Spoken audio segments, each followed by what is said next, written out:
Dobra, więc witam serdecznie w jeszcze kolejnym wydarzeniu z E3 2022, czyli PC Gaming Show. W sumie jedno z ważniejszych wydarzeń, może nie pierwszoplanowe, takie jak na przykład od Xboxa albo PlayStation, ale w sumie zaraz w drugim rzędzie koło Future Games Show. Myślę, że to wydarzenie można w tym miejscu mniej więcej postawić. Więc tak, za 2 minuty rozpocznie się wydarzenie. W poprzednim roku pamiętam, że trwało to wydarzenie około chyba 1,5 godziny. Więc czegoś podobnego spodziewałbym się także i teraz.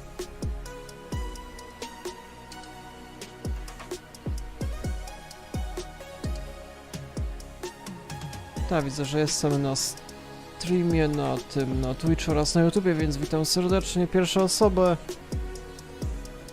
I zobaczymy,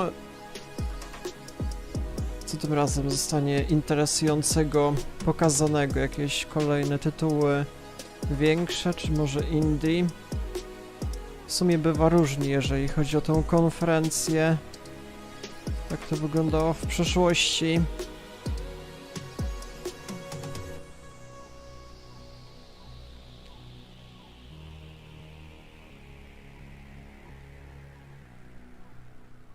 Dużo osób to w ogóle ogląda. 8000, okej. Nie, to będzie trwało około 1,5 godziny chyba. Znaczy tak to wyglądało w zeszłym roku, więc tego bym się spodziewał.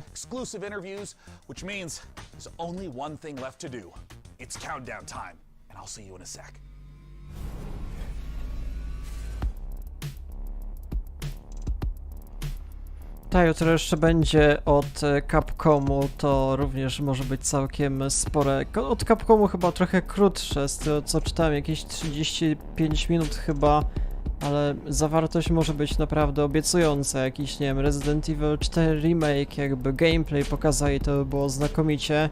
Albo jakiś dodatek do Resident Evil Village to również.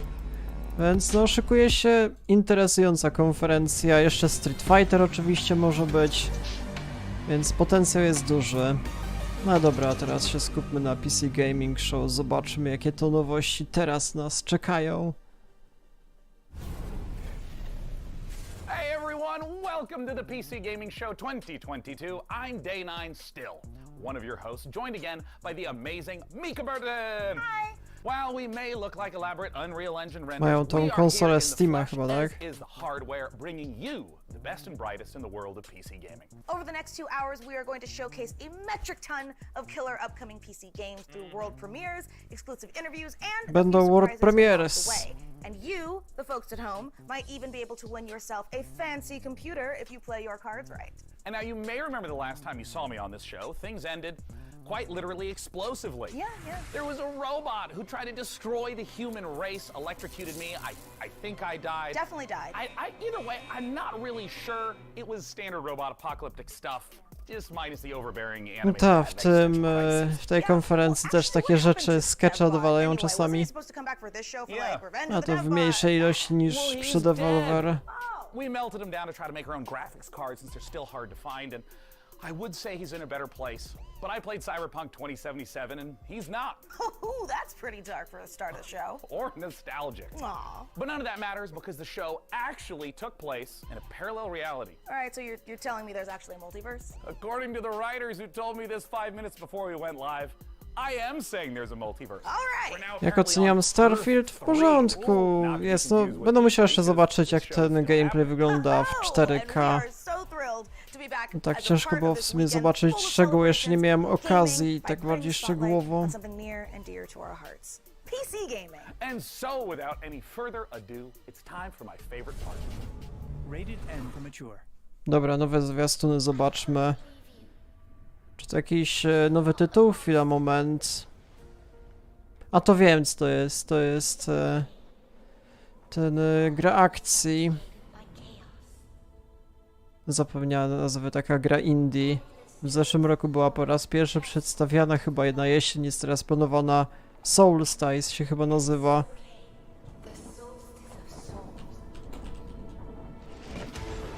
Może dostaniemy datę premiery tym razem.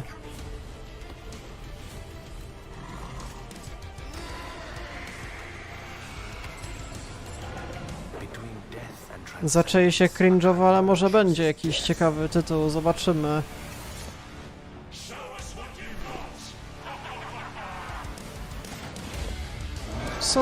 Soulstice w porządku wygląda moim zdaniem jak na grę indie. Myślę, że ciekawy tytuł nawet. Bardziej gra akcji, chociaż po części jak ten Soulsek może wyglądać. To jest znacząco bardziej dynamiczna rozgrywka. You are here with me. I always will be. As long as we are together. We're not going down. Czyli to jest jej siostra, się okazuje.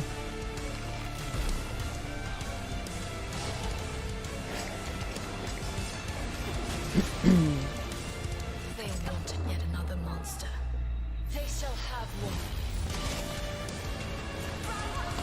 Jeszcze jakąś furię się przemieniła. Nowa moc. Heh, zjadła siostrę najlepiej. Nie, ciekawy pomysł.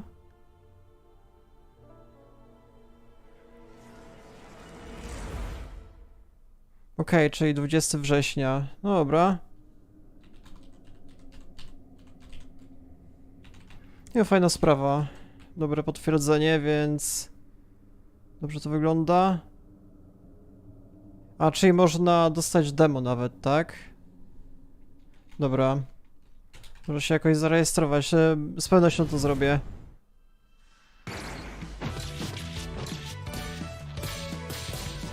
To z kolei jakaś bijatyka, której nie kojarzę.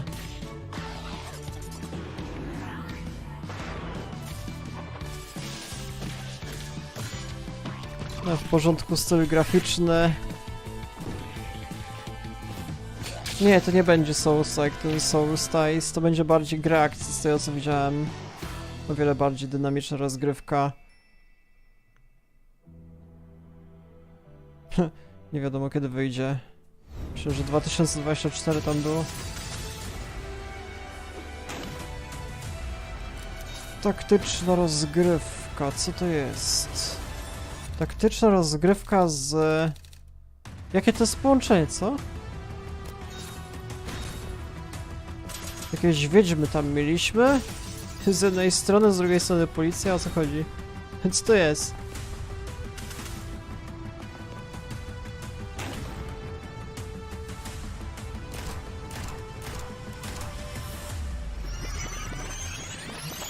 A czy jeszcze Evil jest zapowiedziany na 20 września? Nawet nie wiedziałem w sumie. Nie zapisałem sobie tego. No to tak, końcówka roku jest wystakowana, trzeba przyznać. Październik w szczególności, ale te wcześniejsze miesiące także. Dobra, na czym ta gra polega? Jakieś podejmowanie decyzji w trakcie gry taktycznej? Jakieś dialogi różne? Ciekawy styl graficzny też trzeba przyznać. Nie wiem co się potem spodziewać. World War 5. Piąta wojna światowa.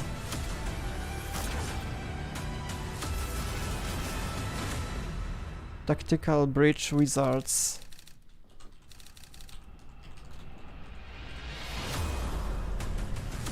W porządku, gra indie.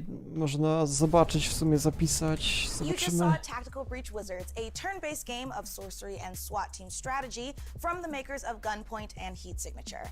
My strategy, personally, is very simple. Breach, bang, clear, magic missile, dramatic flourish, abra, cadaver. Get it? Cadaver, dead body. Anyway. Next, we have a solution to the age-old problem of not having time to read and play video games. Just do both at the same time, obviously. Star Wars Industries has you covered with their sci-fi thriller inspired by Stanislaw Lem's novel, The Invincible. The So here's your Invincible! first look The at the Invincible! first ever Polska gra! gameplay footage. Tak jest! Dobra.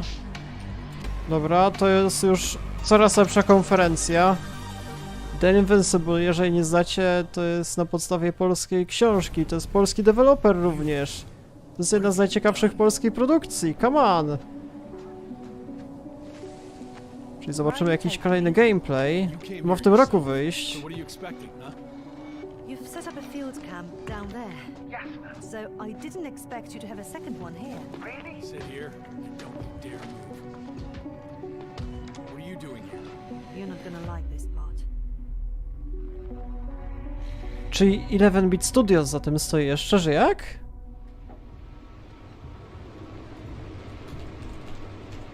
Dwie firmy? Chwila, to może być jedna z najlepszych nadchodzących polskich produkcji, dajcie spokój.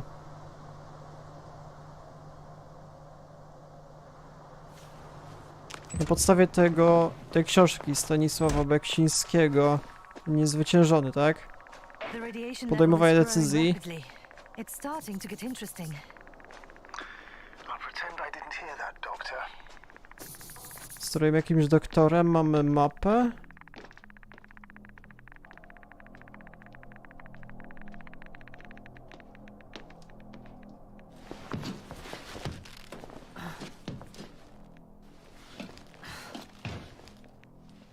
Nie, to super klimatycznie wygląda, dajcie spokój. No, totalnie zapomniałem o tym tytule. A jeszcze graficznie jak to wygląda.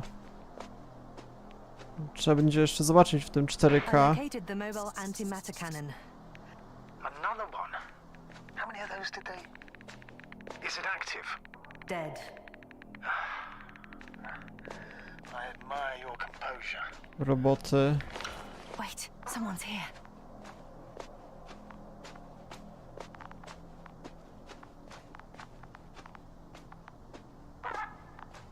Astrogator, they're dead. So you found someone. Fortunately, such unpleasant discoveries are indispensable to the mission. I didn't let that thought get to me. I was counting on this meeting very much. At worst, it could have been another abandoned place, but not this. But what exactly? That's a good question.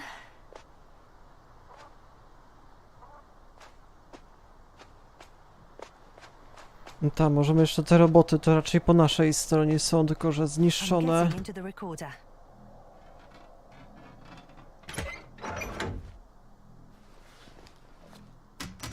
Nie, ja ten tytuł muszę na 100% ograć, dajcie spokój. Ja właśnie czytam z tego książkę What do we jeszcze. have here? Aha. They made their way through with a beam of antimatter. How subtle.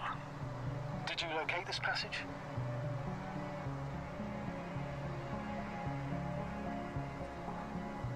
Ten design I'm świata. looking at it now. They pierced a hole several meters in diameter. A nie, bo and oni several kręcili dozen dziurę. meters long. Okej. Ja myślę, że to... To inny. Jasna, do you hear me? Yes. My head feels like it's bursting from pressure. Can you continue? Yes. I'm better now. Actually, there's nothing here that I haven't seen before. There are a lot of metal bushes that were near a No camp. te metalowe właśnie struktury. The lower parts tajemnicze. of the bushes are, how to put it, fruitless. So they came to pick the fruits.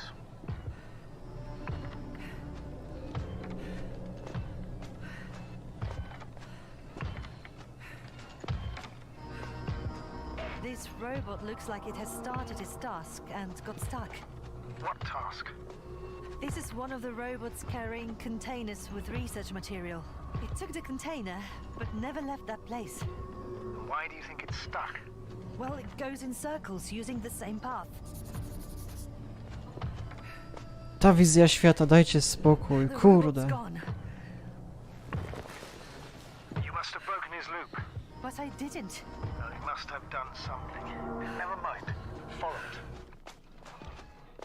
A, poszedł gdzie indziej.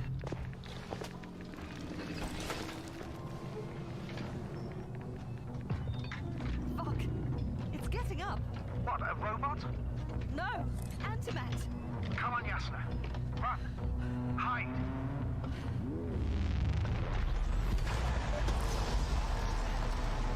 Jasna, are you alive? Yes, it's fucked up the robot. What's it doing now?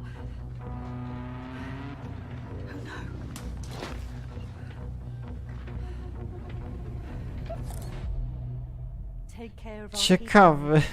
Ciekawa sprawa. Dlaczego ten robot jeszcze zaczął do niej strzelać? 2023 przesunięte. It's time to take a pit stop at the nearest Miał być dungeon 2022. to prove that chivalry isn't dead. And if you think I Dobra. emphasize those words weirdly, Kurde, you're ale right. nie, dobrze And it'll all wygląda. make sense Bardzo momentarily dobrze. when you see these next four Jedna z games. najciekawszych nadchodzących polskich Especially gier when you hear from our ewidentnie. friends at Tripwire Interactive. Roll that beautiful footage. You? Nah. You don't have what it takes. You'll be back here too scared to try again. Nie, ale ta konferencja znacząco przybrała na sile moim zdaniem, po tym co teraz zobaczyliśmy.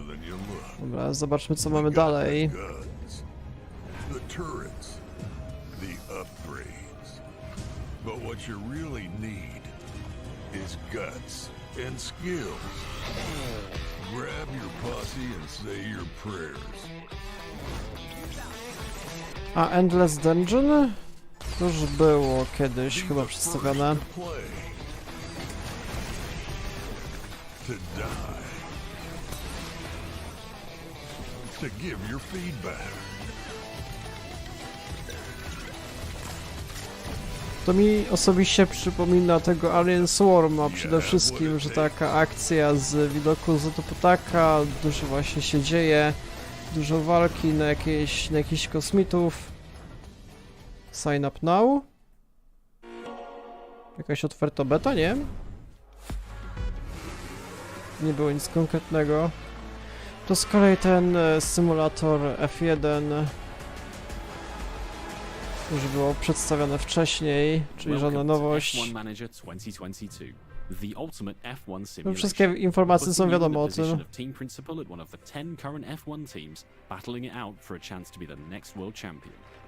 Choose your team and drive every decision that leads to you making your mark on the grid, and hopefully the podium.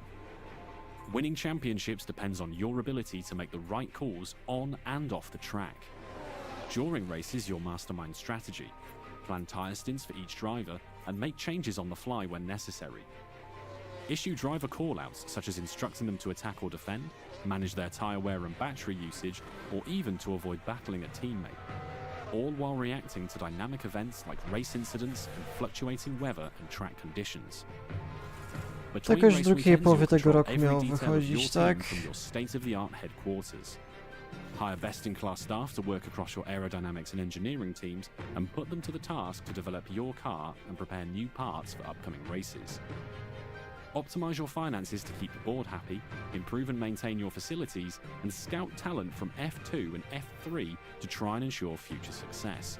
Formuła druga i They say trzecia. knowledge is power, and keeping a close eye on a plethora of realistic data will help give you the edge. From the finer details of how car parts affect overall performance, to a track's expected grip level, to the condition of your wind tunnel. How you analyze the data and choose to spend your resources will make or break your progress. You'll find depth and detail and No dobra grafika, trzeba przyznać, jak na ten menadżer. And race commentary from David Croft and Karun Chandok. While broadcast-style presentation showcases 2022's striking new car design with real trackside and onboard camera angles. The sleek management menus and intuitive controls will drive the immersive F1 fantasy home as you plan and execute the perfect strategy in F1 Manager 2022. Pre-order the digital version now for early access from August 25th. No 25 sierpnia, już niebawem w sumie. Hey everyone, after 1 year of Chivalry 2, we've more O, than doubled the size of Chivalry! the game, and now we're To już excited premiera to rok bring temu more była. knights onto the Jakiś battlefield. update? Because today, right now, Chivalry 2 is out on Steam with crossplay between all platforms. This is our biggest update to the game yet, and it brings players to an all-new desert theater of war, and best of all, brings us horses into Chivalry 2 in mounted combat. We want to thank our Walka na community for koniu. making the game the success that it's been so far. And To jest if you haven't fajny played it yet, tytuł, now is the best bardzo time to check out dynamiczny, Chivalry 2. Take a look at our new krwawy. trailer that shows off the new update and its notion in Nagrywałem sobie jeden odcinek, fajny tytuł.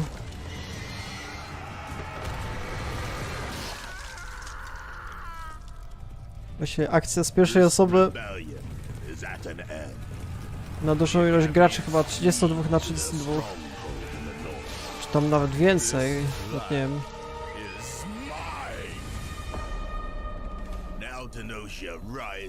Tym razem akcja na pustyni.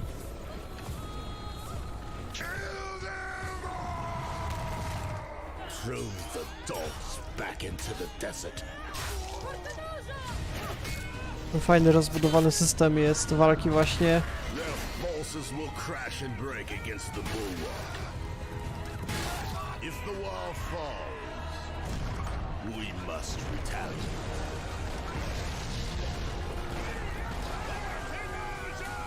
Ready the ships. Long has Sinosia remained safe from my Takie zupełnie nowe mapy. Jedna na przykład na pustyni, druga bardziej na jakimś jeziorze chyba. W jakimś Nilu, nie wiem. Their city will fall. Their people will bleed. Their knowledge will burn. My reign will never end. A już teraz jest dostępny, fajna sprawa. Hi everyone, I'm Phil from Sweet Bandits, live from Quebec City. Really glad to be here today for the PC Gaming Show. We'll be showing the first trailer for our game, Deceive Inc.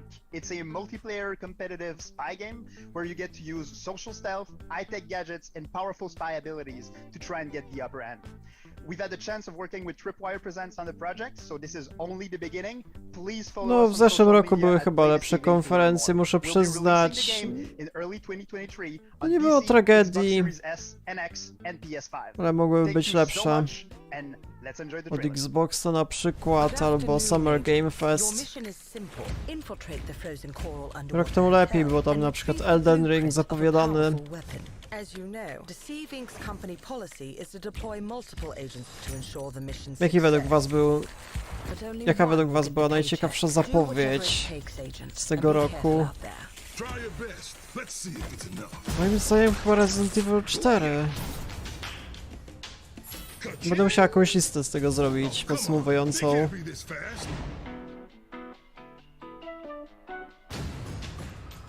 And they thought it was secure. In the end, I am victorious. They're really not gonna make it easy for me. Gotcha. Is that it? Right on target. Outskilled and outgunned. It can't end like this. A to z kolei co my teraz oglądamy? Jakaś gra indie? Można się przebrać za inne osoby? Moving to rendezvous point. All done. Really? Przebierani za krzaki.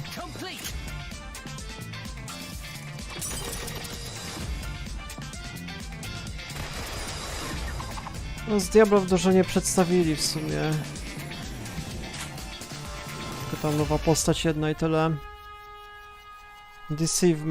Deceive Inc. Corporation.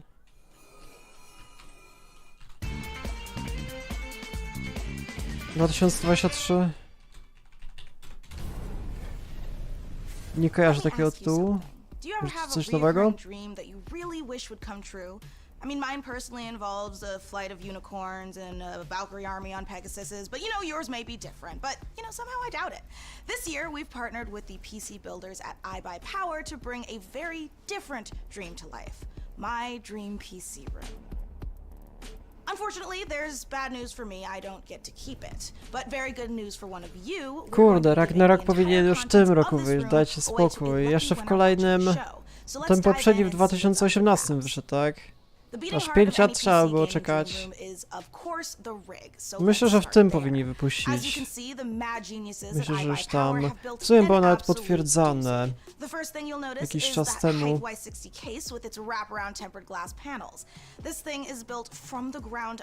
No proszę bardzo, jaka ładna budowa.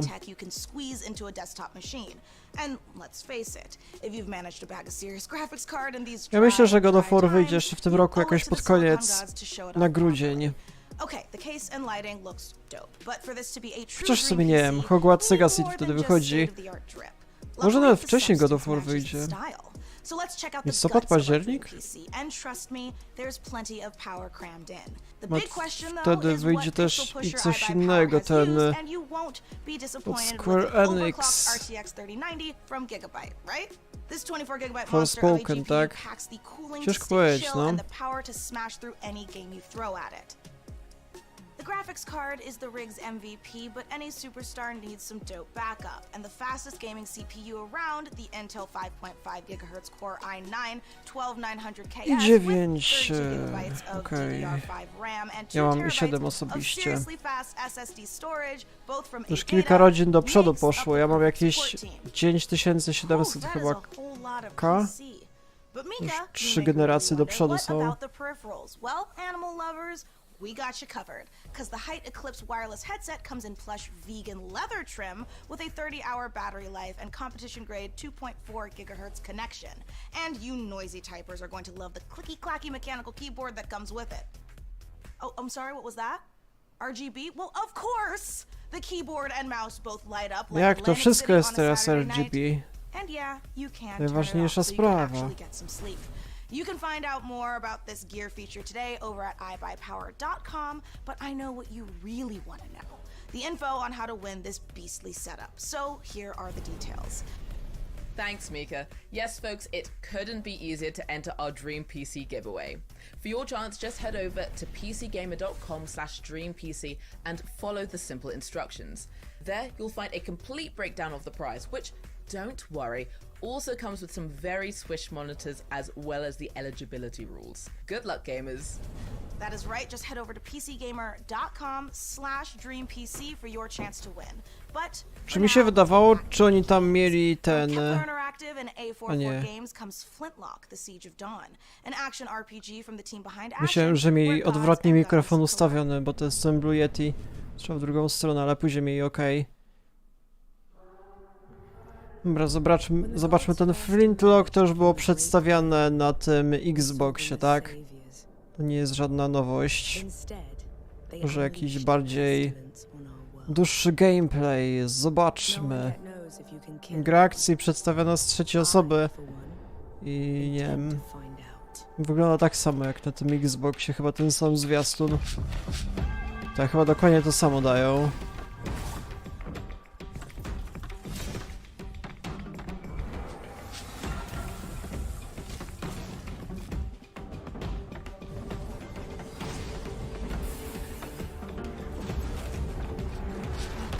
Że co? Ktoś przewiduje, że w tym miesiącu będzie data premiery Ragnaroka? Że w czerwcu, czy jak?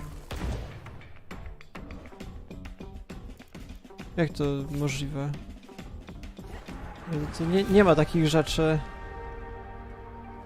że w tym samym miesiącu taki wielki tytuł by wychodził. Musi być kampania marketingowa na pół roku wcześniej. Na kilka miesięcy przynajmniej.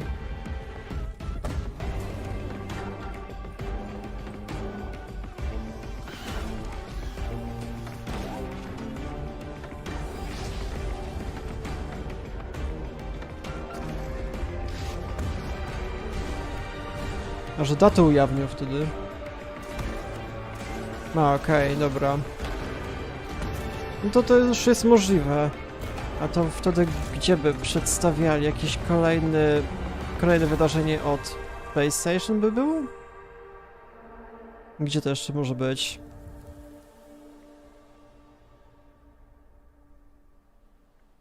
Już nie ma żadnych wydarzeń innych. Musi być od Sony coś nowego jeszcze.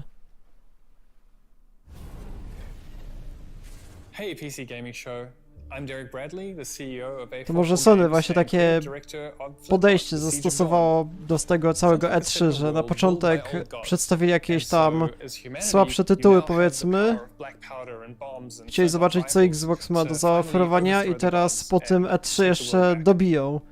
To było ciekawe. One of the elite explosives experts of the coalition forces. To byłoby ciekawe. Nor herself has a personal vendetta against the gods and will stop at nothing to get her revenge. But you won't be going it alone. Where Nor brings firepower, her fox-like companion Enki brings magic to the battlefield. You will have to master a combination of axe combat and gunplay, while your companion Enki uses his magical powers to disrupt enemies. We can't wait to show you more of Co kiedy, że ten Flintlock wygląda Head over to W our przyszłym roku socials for more wyjdzie info. And gra don't forget to akcji, wish us fajnie now on Steam te walki and się Epic Games prezentują Store. dynamicznie. Have a great show. Coming up next, a mysterious new sci-fi game from 11-Bit Studios, the creators of This War of Mine. Hear all about it in our exclusive interview. We'll also Co? show you what's next 11-Bit Studios jakieś nowe horror tworzy? Plus, if you Czy look science back on fiction high coś? school and think, you know, those 4 years would have been better if I was Że było fighting wcześniej literal przedstawiane? demons, Chyba you're nie. definitely going to want to study up on our next world exclusive independent game inspired by the Persona series. Choke your health potions now because there is so much more PC gaming show coming your way. Before we go, the folks at Compass Data Centers have a little quiz for you. How much higher is 5G's data capacity compared to current 4G networks? Scan this QR code and answer the question for a chance to win $500 worth of stuff from Razer, or visit gaming.compassdatacenters.com. Okay, now back to the PC gaming show. Coś było 11-Bit Studios o polskich deweloperach. Meet Mana. You slay. To mnie zaciekawiło. You win. Jest jedno z większych polskich studiów. Shouldn't stop when the game does. Mana is the best gaming rewards debit card where you can earn perks and points by paying and playing and get rewarded with the things you actually want, like that skin you can't wait to show off or your next gear upgrade. So why pay any other way? Pay with Mana. Pay with power. Mana. Mana. Game the system. So I know what you're thinking, and the answer is yes. It's time to talk about The Alters, the brand new game from 11-Bit Studios. The Warsaw-based studio made us cry in this war of mine, make difficult choices in the face of climate apocalypse, in Frostpunk, and battle encroaching corruption in Alter stworzył jakąś grę. sends us to the deepest, darkest reaches of space, in a survival story that is guaranteed to give you an existential crisis, in a good way. This is a really big moment for this year's show. I can't wait. Let's take a look. Czy to było wcześniej przedstawiane? Nie słyszałem o tym. Jeżeli mi pamięć nie myli, to oni Frostpunka jeszcze stworzyli, tak? Chyba.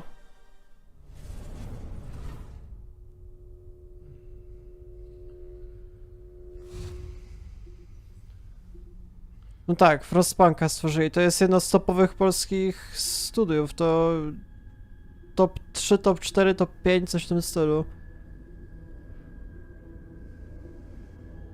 Moim zdaniem po właśnie CD Projekt Red, Techland, co tam jeszcze jest innego, to jedno z najlepszych.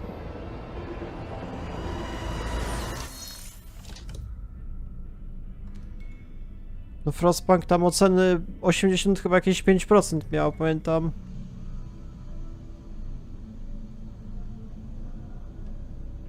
Blueber też jest w porządku, ale to jest lepsze moim zdaniem studio. Frostpunk to jest tytuł na cały świat znany. Bardzo dobrze oceniany.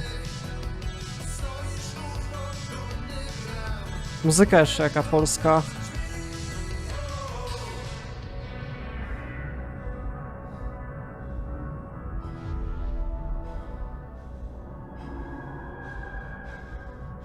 Komu widzi swoje kopie?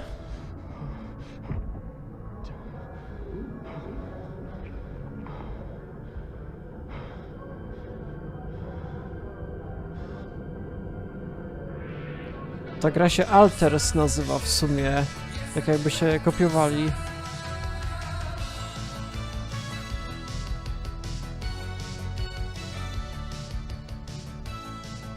Muzyka jeszcze jaka najlepsza.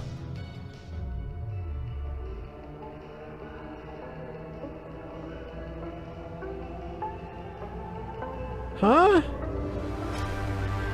Co się dzieje? Co za strasznie dziwny tytuł. A nie wiadomo co w tym chodzi.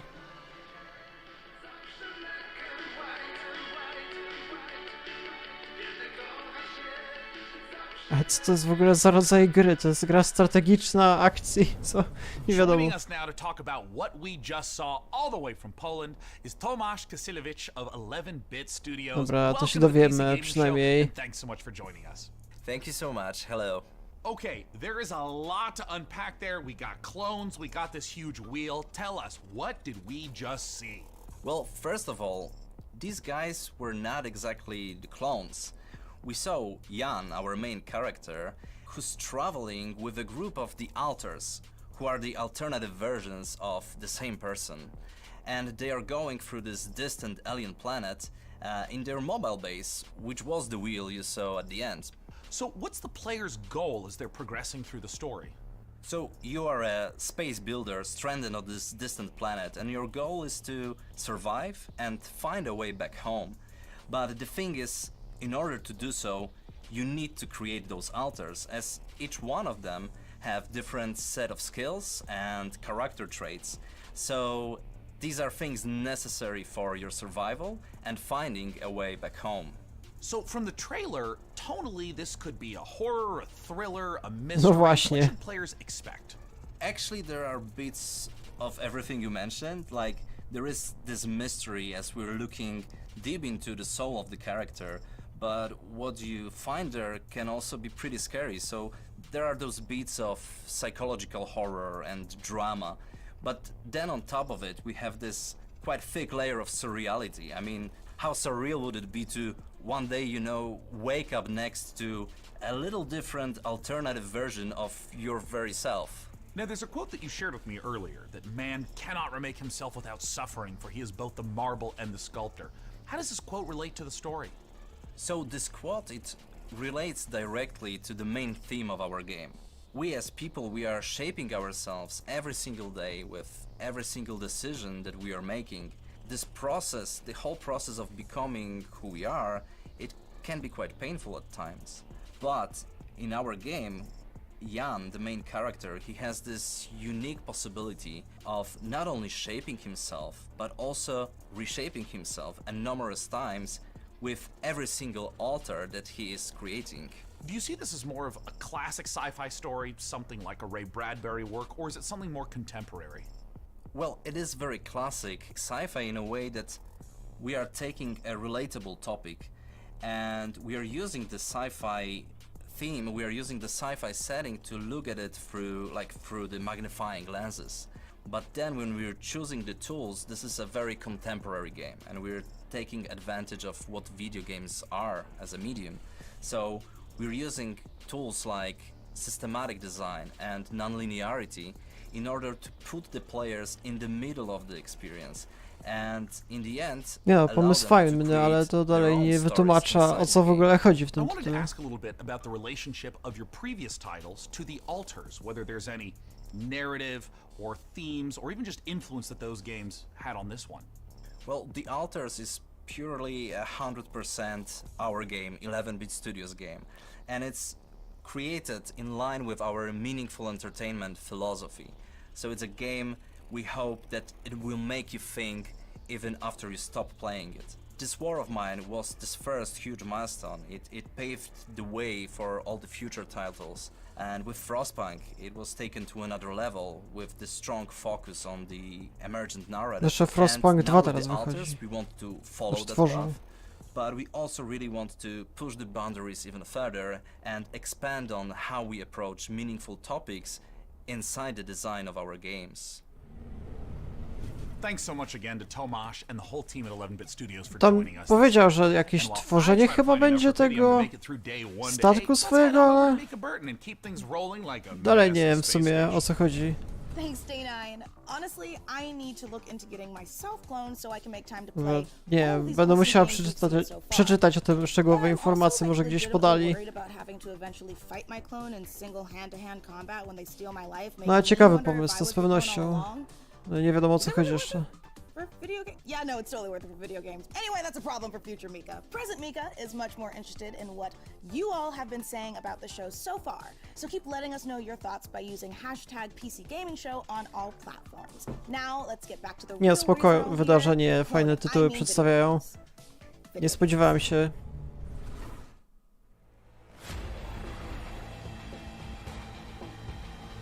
To Outriders z kolei. Outriders od czego jest? Ono jest też od 11-bit Studios? Nie, od czegoś innego. Jeszcze jest jedno takie polskie studio, co właśnie jest duże. Chwila, moment. Już dawno w to nie grałem, zapomniałem. A, People Can Fly jeszcze jest, no tak. O tym można było zapomnieć, to właśnie za Outriders stoją.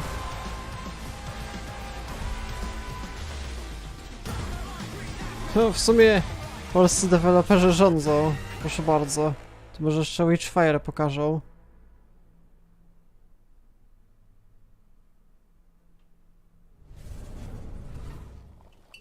Nie, w sumie tak połowa dzisiejszej konferencji to polskie gry. Ciekawe.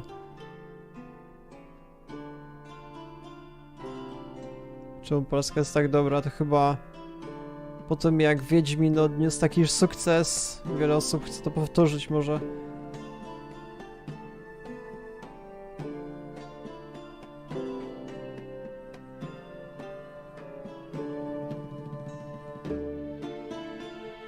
Kolejna jakaś gra o średniowieczu, już widzieliśmy taki gameplay trochę wcześniej.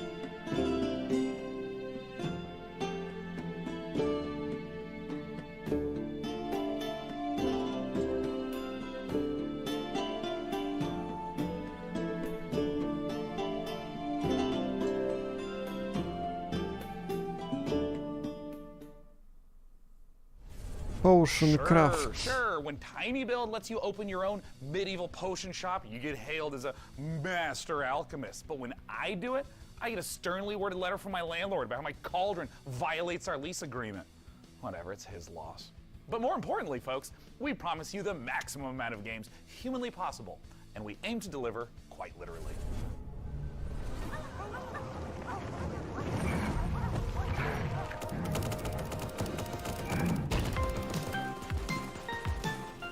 Z jakimś wielkim kretem sterujemy?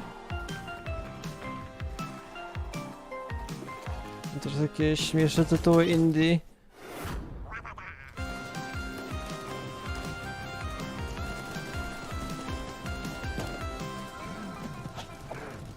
A, Animal Royale, coś takiego było już, okej.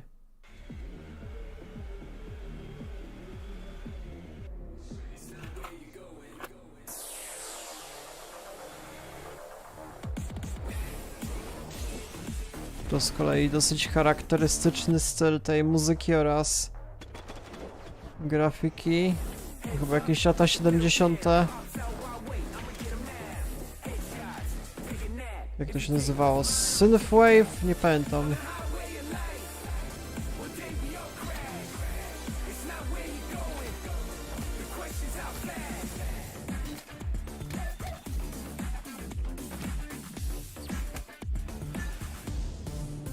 Gry AAA na tej konferencji? No nie wiem. Raczej takich największych nie będzie, ale mogą być takie nieco mniejsze tytuły. A, demo. No właśnie, od jutra jest ten Steam Next Fest, czyli na Steamie będą dosłownie setki nowych dem. Więc z pewnością będę nagrywał różne materiały. Już ostatnio kilka dodano, ja już tam nagrałem ze 2 dema z takich fajnych gier indie, więc polecam zobaczyć. No właśnie na głównym kanale. Jakaś karcianka, patrzcie na to. To wygląda jak jakaś gra planszowa w sumie. Już to była kiedyś gra planszowa i teraz na komputer przynieśli.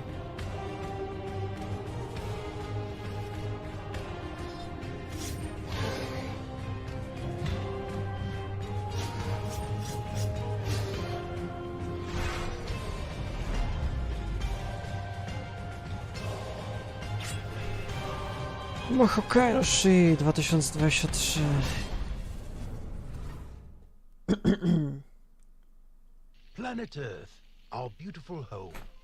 No w sumie jest spoko podejście, zwiastun po zwiastunie.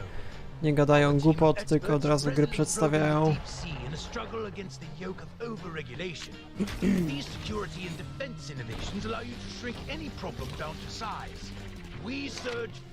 Czy to jakiś survival na jakieś potworki?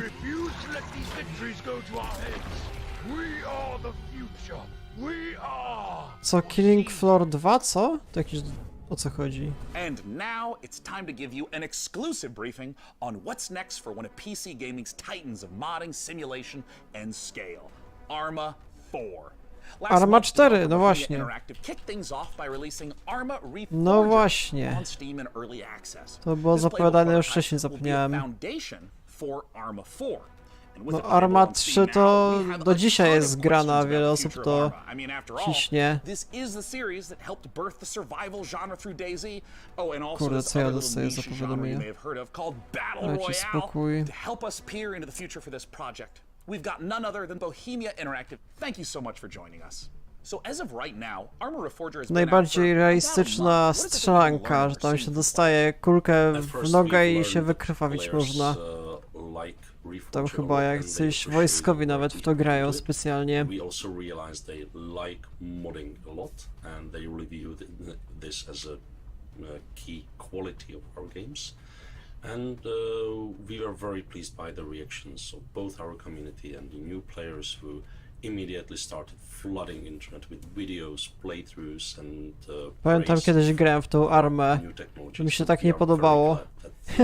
To byłem super młody, bo tam grałem bez przerwy w Call of Duty, czy tam jakieś inne tytuły i nagle w Armę zagrałem i nie wiedziałem o co chodzi.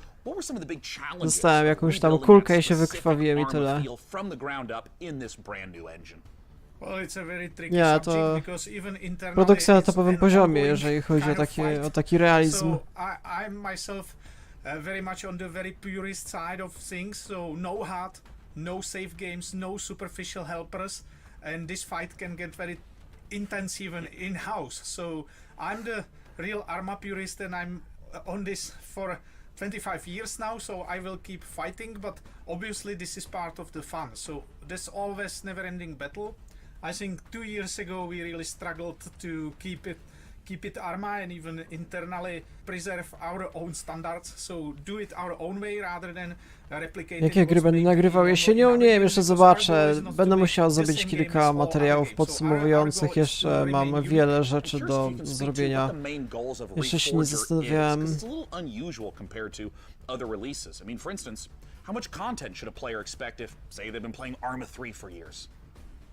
Później zrobię o tym podsumowania. Restart the series from technological standpoint, really make room for some new achievements, utilize the technology which is state of the art, both in terms of. Trzeba będzie porównać tą grę na przykład do Escape from Tarkov, jak to będzie wyglądało. Escape from Tarkov jeszcze jest taki super realistyczny, jak ktoś na przykład prezentuje na jego tle. To jeszcze bardziej otwarty świat jest w tej Armie, z tego co widzę.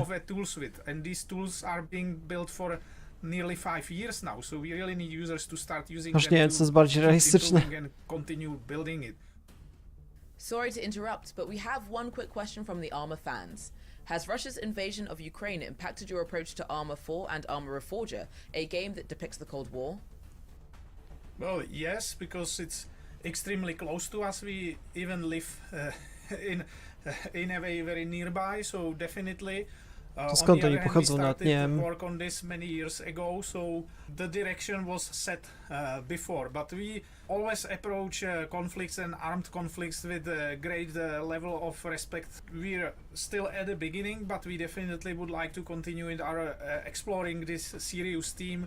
Arma, as I see it, has always been a bit more of a anti-war game. It's an entertainment product. That's fair thing to admit. Tu mówią właśnie o tej wojnie o Ukrainie, ja się tylko zastanawiam, kiedy jakieś gry będą o tym wychodziły dosłownie. Kiedy to jakieś Call of Duty z tego wymyśli. Call of Duty, wojna w Ukrainie, nie wiem. Myślę, że to z pewnością kiedyś powstanie. Tylko pytanie, ile to jeszcze właśnie... Za ile lat będą chcieli to zmonetyzować, taki pomysł. Tam często jakieś gry są o wojnie w Wietnamie na przykład, albo jakichś innych. Tak samo będzie o tym pewnie. This would not be an interview about Arma unless we were asking about modding. I mean, so many amazing games and genres came from Arma mods, so I gotta know what's possible in Reforger that wasn't possible in the past. Now with this technology, it's possible to create entirely different things, like entirely different games. it has so many variables, but the beauty now is that much more of it is user accessible, unlike the previous games. So people can easily digest how this is Szczegółowo wyglądają te wszystkie modele nad jakichś pojedynczych samochodów. Unlike previously where it was more hard-coded in the C++ engine, so now they can check the data of every single element of the game and go much deeper than in previous games. So this will be super exciting. Now, I wanted to ask a little bit about performance, because anyone who's played Arma knows that it can get really challenging to get a good frame rate in those massive multiplayer matches. So I'm curious, what expectations should players have about performance leading into Arma 4? Arma 3 was built on foundations laid down in times of single core and no GPUs basically, so this time much more computations and intensive rendering things can be done directly on GPU, but it required completely new approach. Again, we are in the beginning. To ta Arma 3 jest super stara już chyba, że tak mi się wydaje właśnie. Przez wiele lat w to ludzie grają.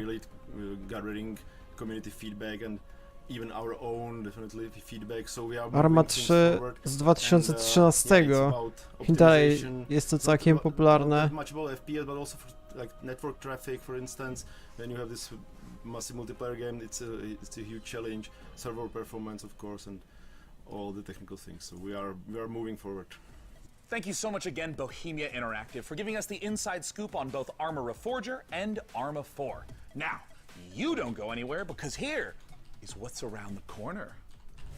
Just around the corner in the PC Gaming Show, prepare to experience terror ranging from the subaqueous to the subconscious with the latest from Shiro Games. Hold on to your butts because front-end development spared no expense on the new Jurassic World Evolution 2 expansion, and get your crowbars ready for Half-Life Alyx Levitation. Half-Life Alyx Levitation. To jest też ważna sprawa.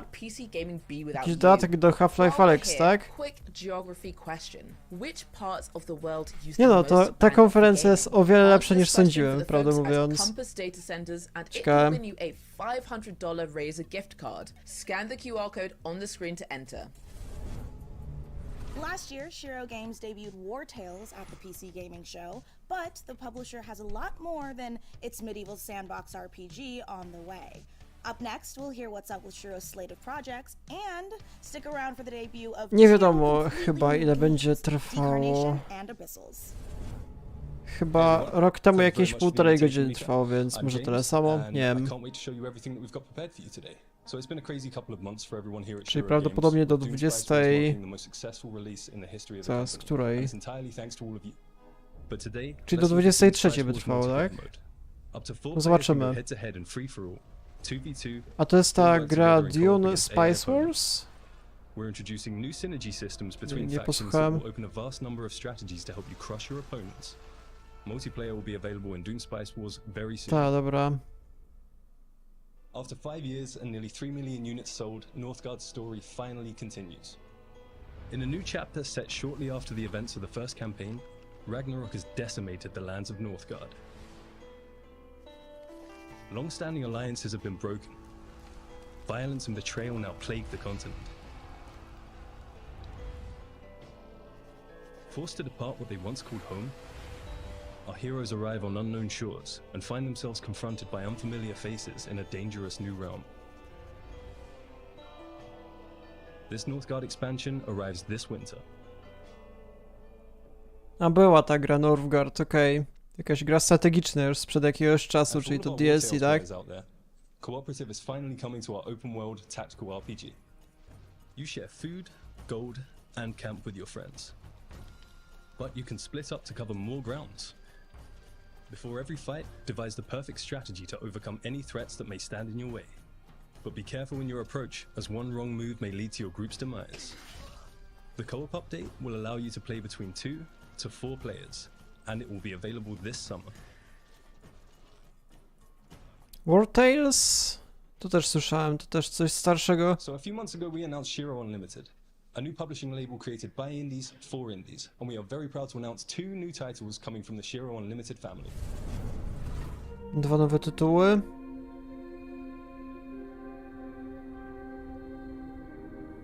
It seemed like our last chance to start again, to escape Earth's devastation. We used our limited resources to lay the foundations Jakaś of a podwodna new baza. life deep below the Prawie jak waves of Bioshock. this strange new planet. But soon, we realized it was not the dream world we had hoped for. When faced against the darkness of the abyss, we found ourselves helpless. Lost. Isolated. Ło, ile potworów. Abyssals.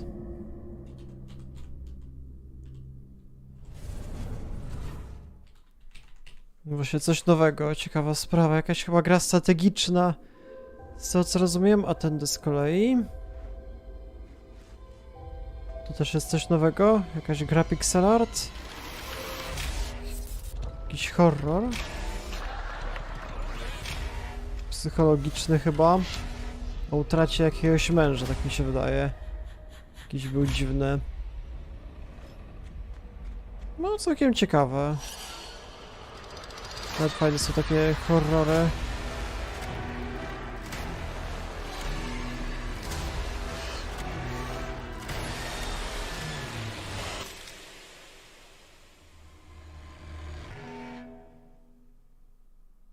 The Carnation.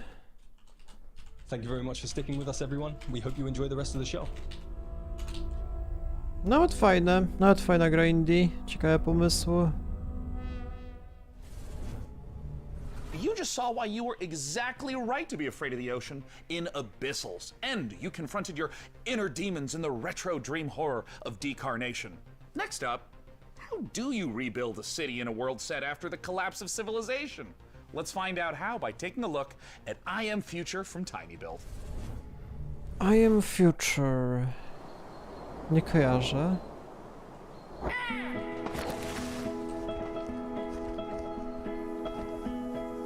Sterujemy jakimś bocianem, czy tam nie wiem kim. Mewą. I to jakaś scenka kinowa. Raczej nie gameplay.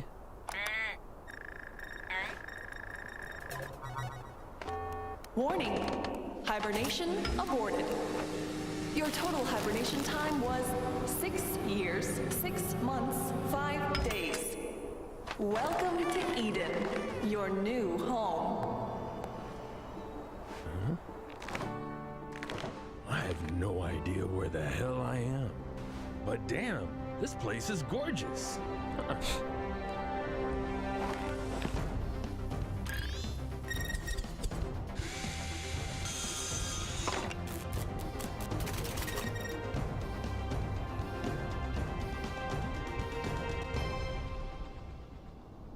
Po raz kolejny nie wiadomo o co chodzi w tym tytule.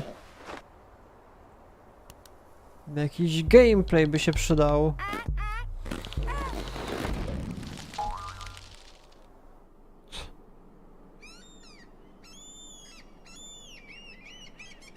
2022. No, w porządku wygląda, będę musiał to zobaczyć. And bestowed it upon us, a new generation, to share or starve. To z kolei jakaś gra strategiczna. Our great houses seek to obtain the Emperor's favor, cultivating our lands and subjects, to improve and enrich the realm, beginning with ourselves, of course. Dominance can be secured through strength, as well as delicacy. Will you be able to build your legacy of power?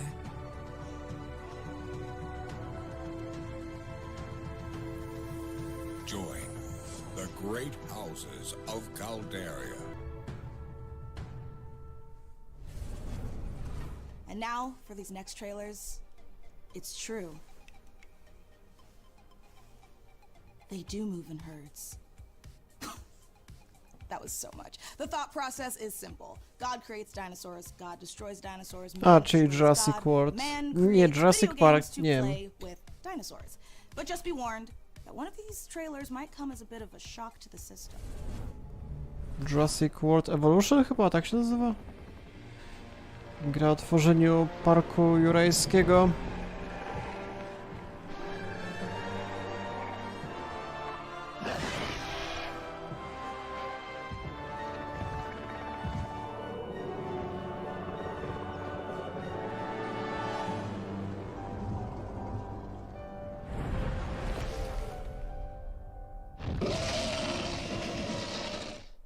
Czy jakiś dodatek?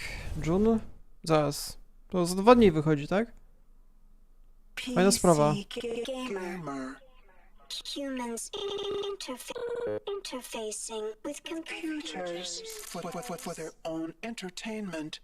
The very notion disgusts me. Look upon my works, Co może być? and weep at its magnificence. Jakaś... O kurde. To jest to, co ja myślę? Wiem, co to jest. Gram w to. O kurde, czy System Shock remake będą informacje, tak? To jest remake chyba 1.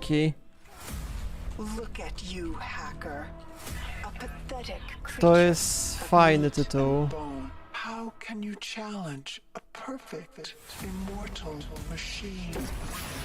To jest remake wielkiego dosłownie klasyku. Grałem w demo tej gry, naprawdę bardzo fajnie się prezentuje. Jest taka RPG.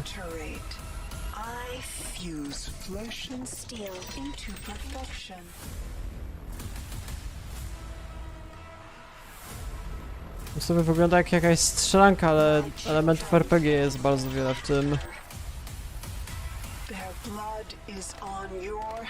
Zobaczymy, jakie będą konkrety. Fajna sprawa, wszystko można dosłownie przeszukiwać i zbierać itemy, których jest dosłownie setki w każdym pokoju. Każdy kubek, wszystko można dosłownie sobie wziąć i trzeba później tym manipulować odpowiednio. To jest fajna sprawa. Nic nie dostaliśmy. Nie wiadomo, kiedy to wyjdzie dalej. Developed by Night Dive Studio, System Shock is the return of a beloved, acclaimed sci-fi saga. Today, to take us even further inside the world of System Shock, I am thrilled to welcome the one and only Warren Spector. Thanks so much for może będą bardziej ciekawe szczegóły? Zobaczymy. In terms of trying to translate the experience of a game from 1994, 3 decades later to now, what doesn't carry over well? The first thing is the graphics, obviously. We did the best we could, but it was pretty primitive back then. And the other one is the user interface. If you look at when the game opened, the original, a help screen that came up, and it Jak to filled the wyglądało? entire screen with text. It's just a thing. I don't know how the guys at Night Dive did it. It's amazing, but frankly, as I think back on it, the game actually holds up pretty well. I'm excited to see it come back. Just wondering if you think many modern gamers are aware of the impact that System Shock has had in terms of gameplay systems, in terms of narrative structure. To jest jedna z najważniejszych gier w historii. Ona tam tak wymyśliła wiele rzeczy. To jest cały system ekwipunku na przykład, albo jakieś inne rzeczy. Wszystko z tej gry pochodzi. Z tego oryginału z 94. Nowadays, we walk around with computers in our pockets. We're worried about the evil of algorithms. How do you think about a character like Shodan in 2022? Shodan seems far too close to reality to me right now. And let's just hope that she doesn't show up as nasty a form as she did back in 1994. Well, Warren, I wanted to thank you so much for joining us. And I want to let you know I cannot wait to return back to that world I played and enjoyed so much as a kid. Cheers. Yeah, I can't wait to return to that world. Jeszcze 3 jest w produkcji, ale to nie wiem, kiedy to wyjdzie. Thank you so much again, Warren Spector, for joining us to talk all things System Shock. I personally can't wait for the game to come out, though. It might completely ruin my sleep schedule, but before I spiral further, here are some more games to cram into your eyeballs. Since the first pioneers changed the harshest aspects of our world, The Forge. every generation has upheld the solemn promise of our forefathers that the rise of Titan would forever be without misery or bloodshed. Nie pamiętam takiej gry w sumie. We seek nothing from the solar system but a lasting amity of reason and justice. To see a war under any pretext would bring ruin to the great works of mankind.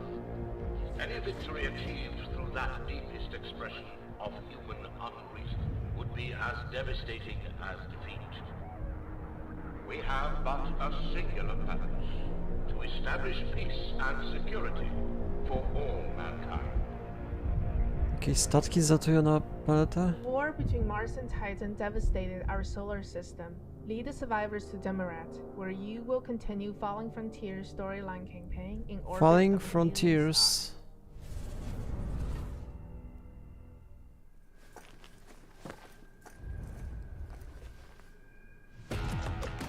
A to z kolei już widziałem taką reklamę.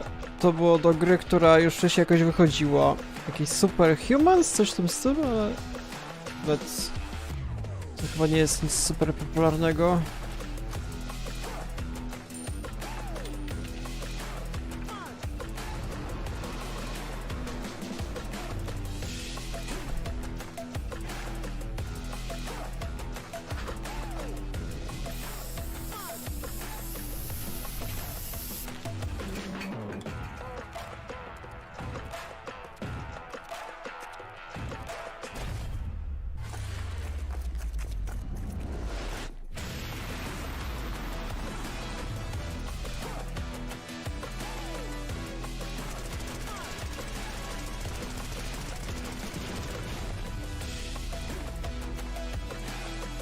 Nawet nie grałem nigdy w to Superhumans, dokładnie nie wiem co to jest, jakiś FPS pewnie. A nie, to Super People jest, dobra. Alright, gamers, good work. You've made it here to a site of grace, or a bonfire, or a sculptor's idol, or a lamp. Make sure you're staying hydrated, replenish your potions, and most importantly, keep letting us know what games you're excited about using hashtag #PCGamingShow. I mean, personally, I can't wait to play The Altars. Ah, good. Now that we're all rested up, feeling good, it's time to enjoy a slice of that lovely cyberpunk life, courtesy of Nivalis, and experience the investigative horror of immortality, the latest from the mind of Sam Barlow. Może jakiś horror? Zobaczymy.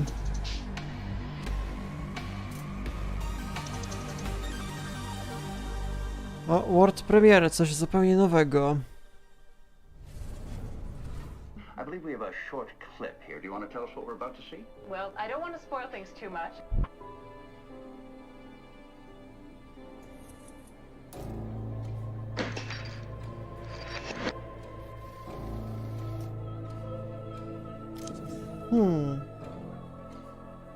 Na czym to polega?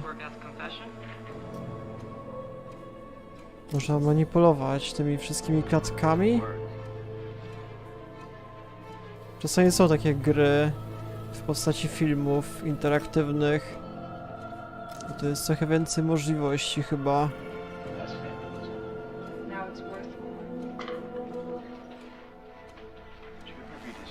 Taki styl w sumie jak ze starych filmów jakiś.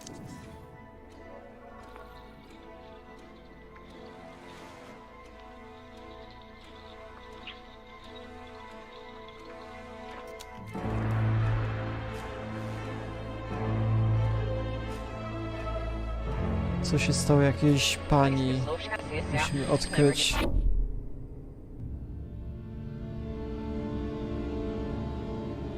Immortality. We can take a break. You should take a break. No.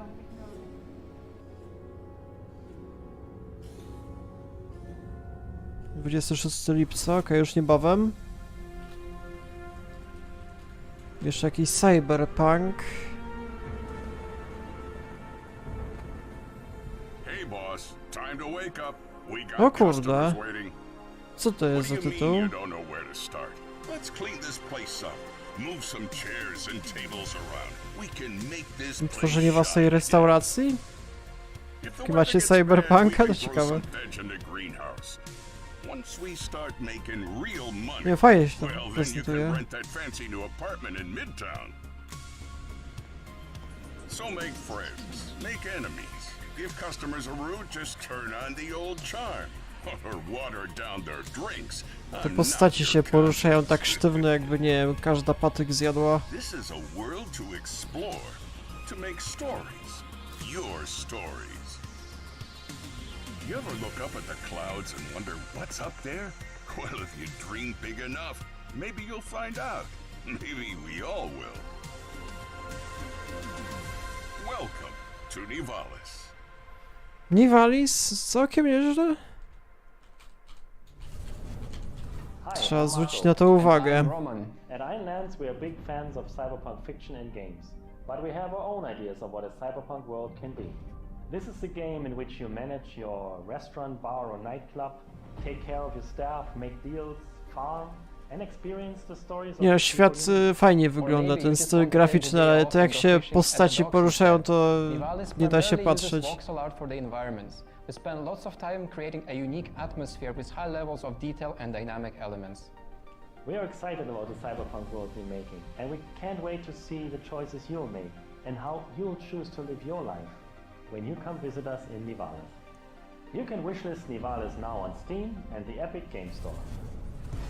Mana is the gaming rewards debit card that puts the power back in the hands of players.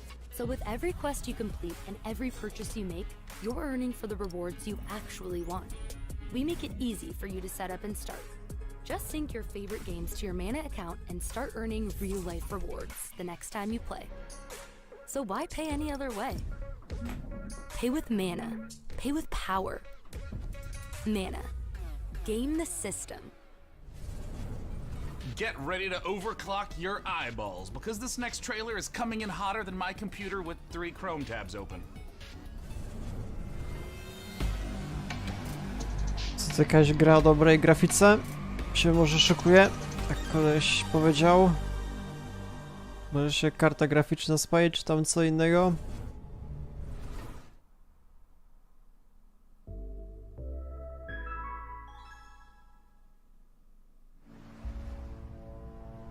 Nie, to pixel art z kolei jakiś... Może nie wiem, co się będzie w tym miejscu jeszcze działo.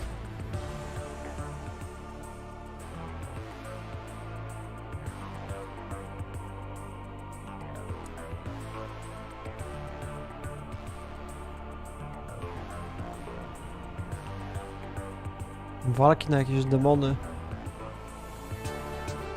Motorowa rozgrywka chyba.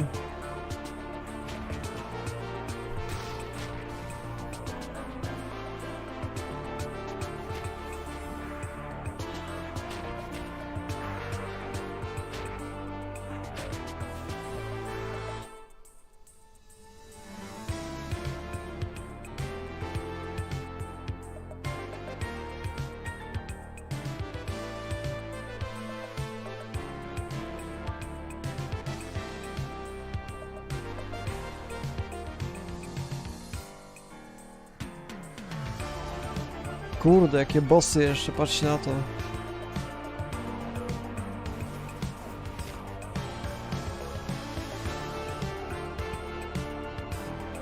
Muzyka też w sumie całkiem fajna.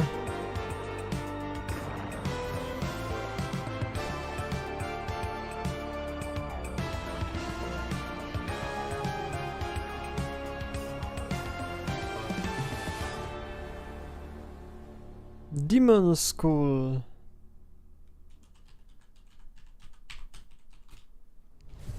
You just saw Demon School from Welsh developer Isbrid Games, and now it's time to take a bit of a spooky transition. If you're at home, turn on all the lights in the room, make sure the salt circle is unbroken, and check to see that your door is properly painted with sacrificial lamb's blood, because things are about to get certifiably terrifying.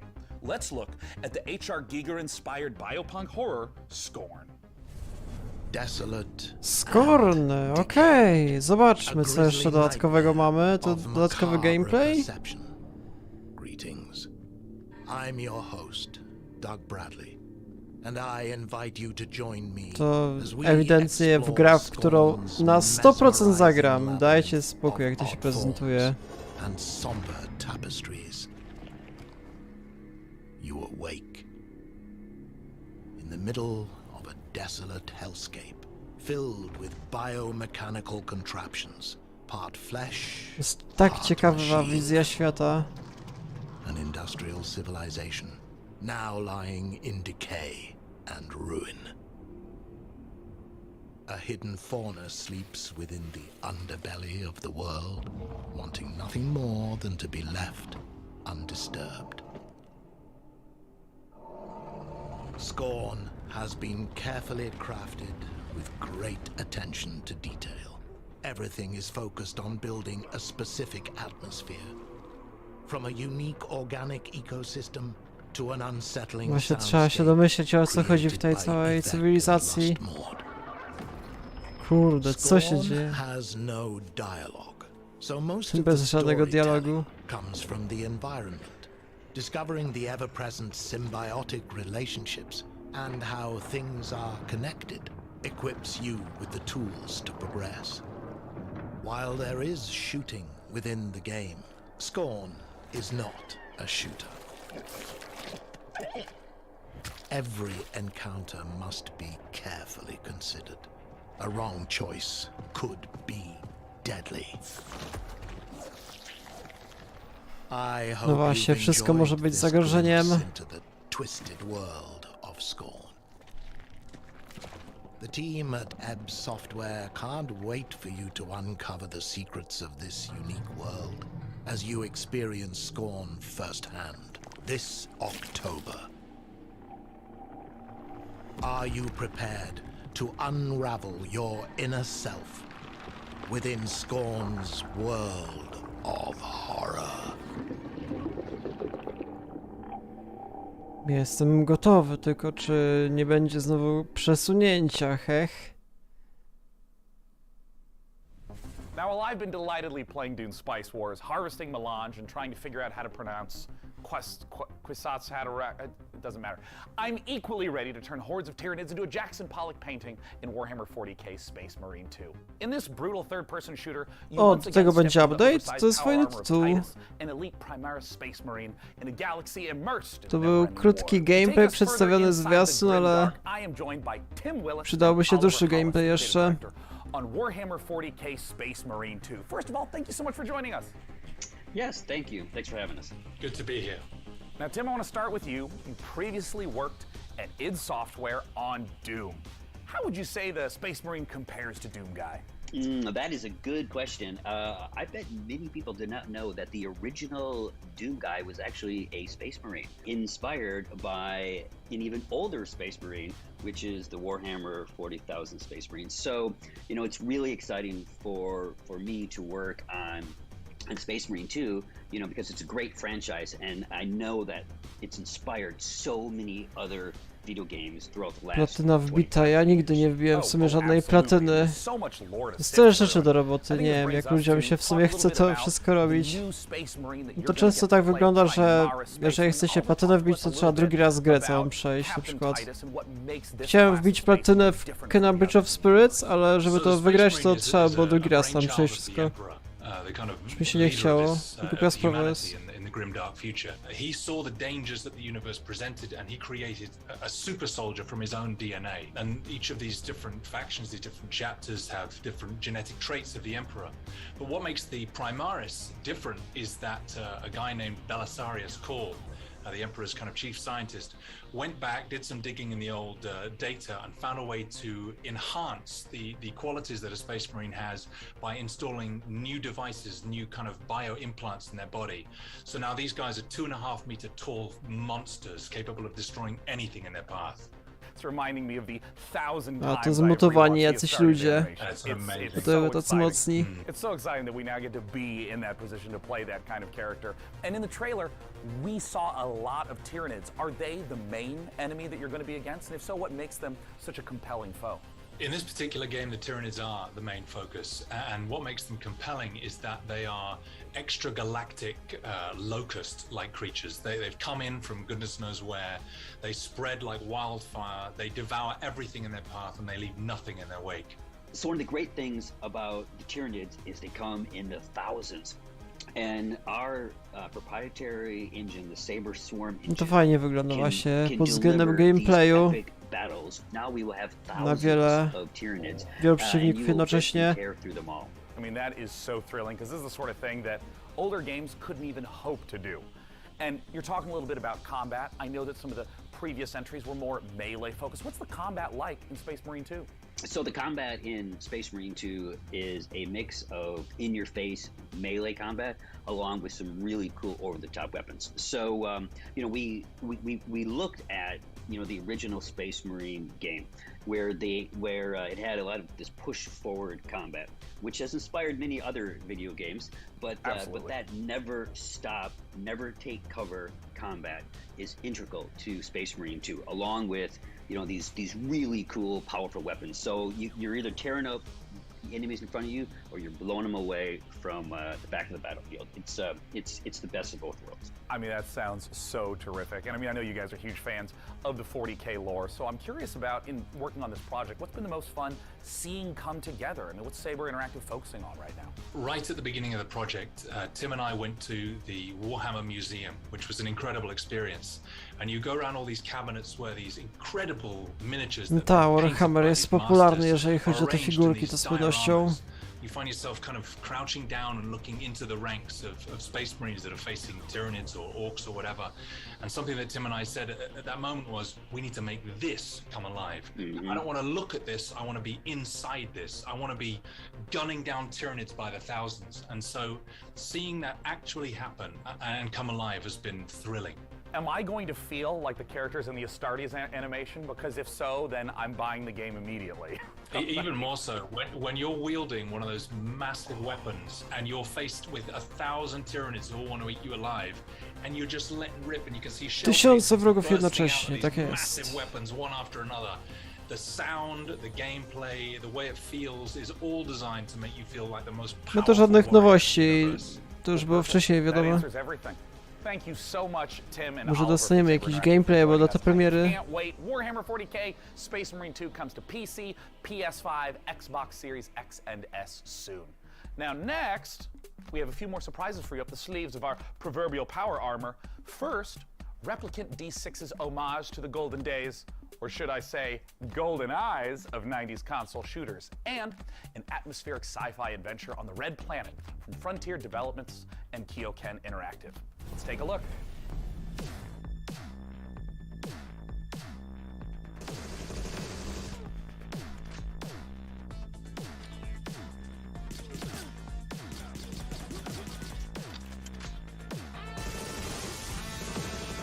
Jakaś starsza produkcja, co to może być?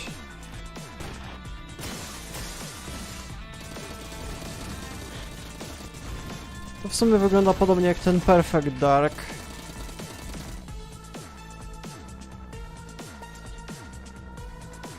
Ale Perfect Dark jest przez jakieś wielkie studio tworzone obecnie.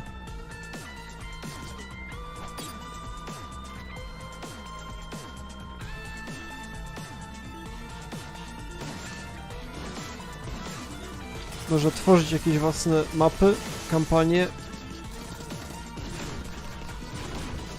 Ten Warhammer to chyba na 2023 raczej. Agent 64, Spies Never Die.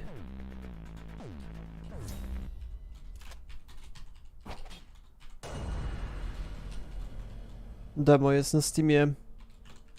Coś słyszałem kiedyś o tej serii, chyba była całkiem popularna. Ryan? A to z kolei na Marsie coś. Can you hear me? Deliver... Ta, to jest Deliver Us the Mars chyba? Mission Opera has only one objective. Bring the Arks and their revolutionary technology back home. Ta, to może być fajny tytuł. Pamiętam, był ten Deliver Us to the Moon. Taka gra przygodowa z trzeciej osoby. Fajna produkcja, a tutaj z kolei na Marsa.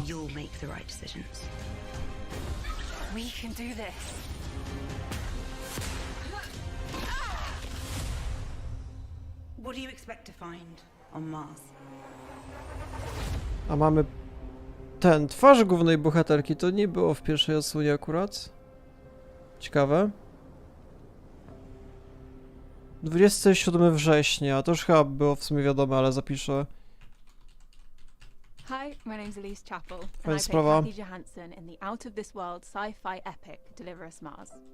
Join Kathy A and ta the główna crew of the bohaterka Zephyr on będzie, an tak? unmissable adventure as they journey to the Red Planet to recover technology vital to the survival of Earth and humankind. Deliver Us Mars is set to land on September 27th and is available to pre-order now on PlayStation, Xbox, Steam, and the Epic Games Store.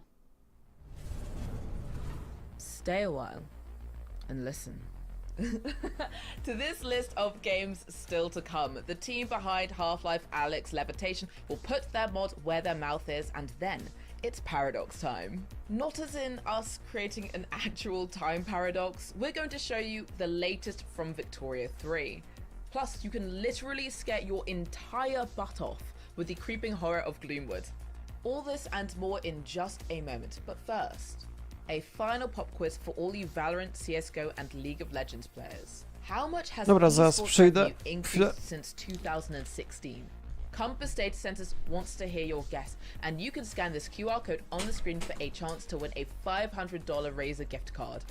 Visit gaming.compassdatacenters.com to enter. Alright, and now, back to the show.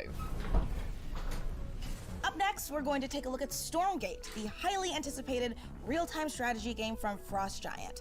Then, our resident RTS addict is going to sit down with some of the game developers to ask the hard-hitting questions like, when can we play this already?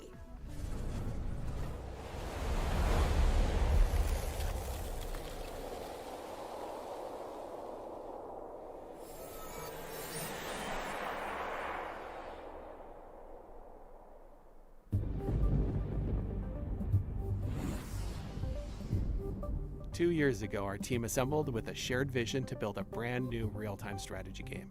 Together, we've been fortunate to work on some of the greatest RTS games of all time, and now we have a chance to do it again by creating the next evolution of that legacy. Today, we are so excited to share a first glimpse of Stormgate, an exclusive sneak peek into the universe and game that we've been creating for you. Stormgate takes place in an all-new post-apocalyptic setting where science fiction and fantasy collide. Our story begins hundreds of years in Earth's future, following the near extinction of humanity. This great calamity was caused by the Infernal Host, a playable alien race of demonic invaders that are hell-bent on claiming this planet as their own. With our story, we are creating an ever-expanding game universe, told through an ongoing series of campaign missions that you can play solo or cooperatively. New chapters will come out regularly, along with new units, maps, modes, and plenty of other surprises. In addition to campaign missions, we're building a world-class competitive experience with grassroots and professional tournaments accessible from directly within the game. There will be different leagues suitable for all levels of experience. In our new 3-player co-op versus AI mode, you'll level up your heroes, collect rewards, and customize your forces to open up new styles of gameplay and long-term variety. Stormgate will be free to play, but not pay to win, and there will be no NFTs. Beta testing starts next year, and you can sign up now to reserve your place in line at playstormgate.com.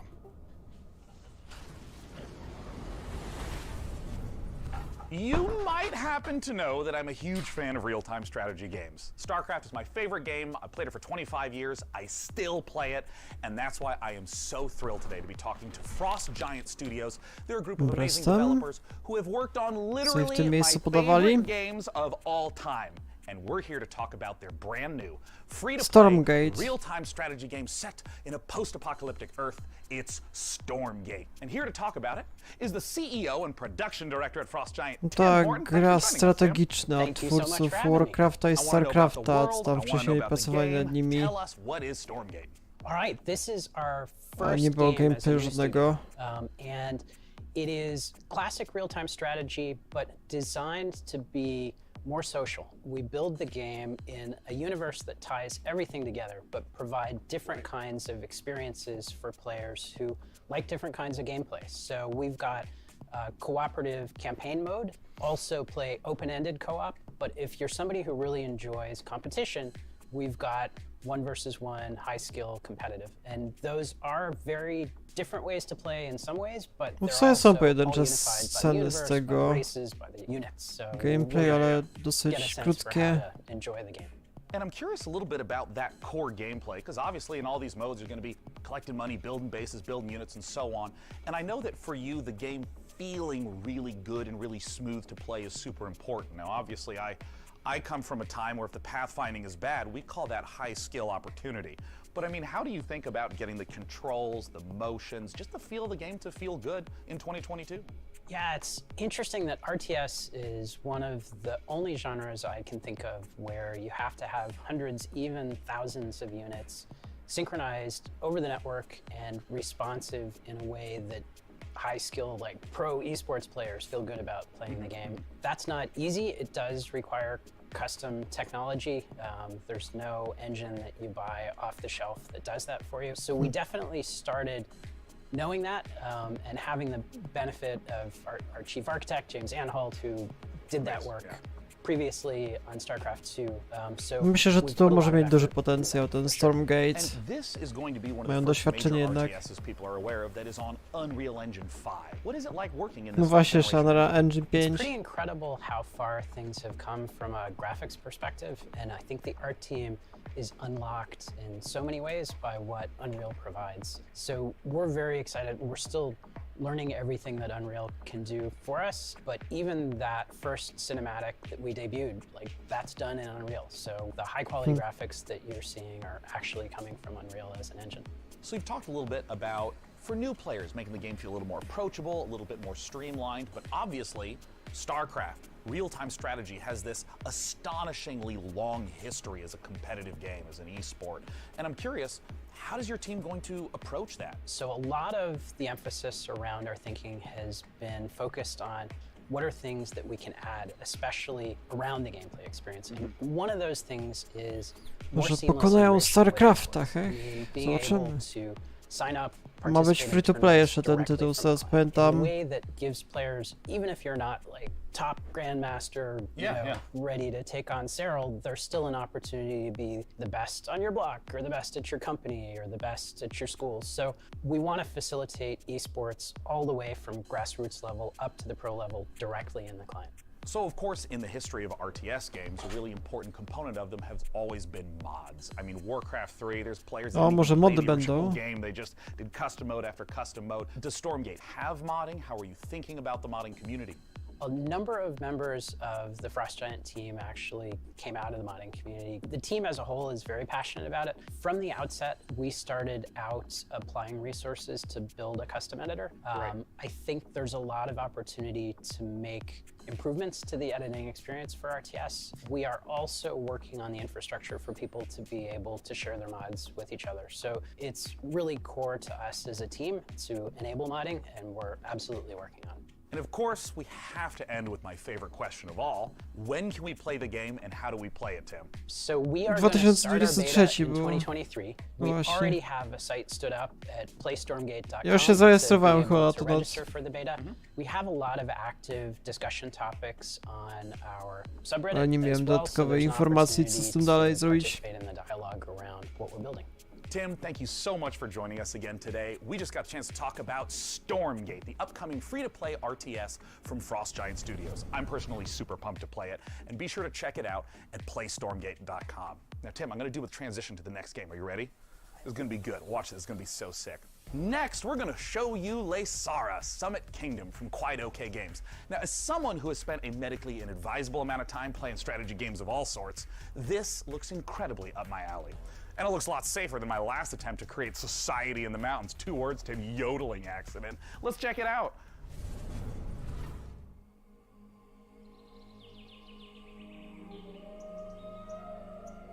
Budowanie jakiegoś miasta na górze?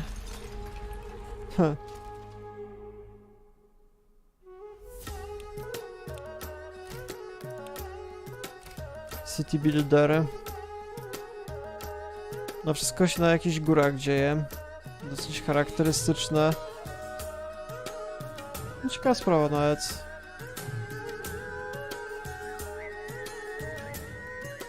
Pieszek, co to windy?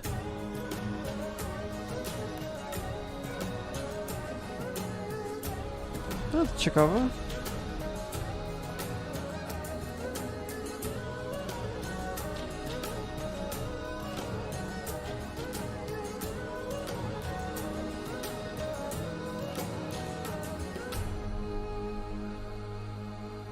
Lej Sara Summit Kingdom.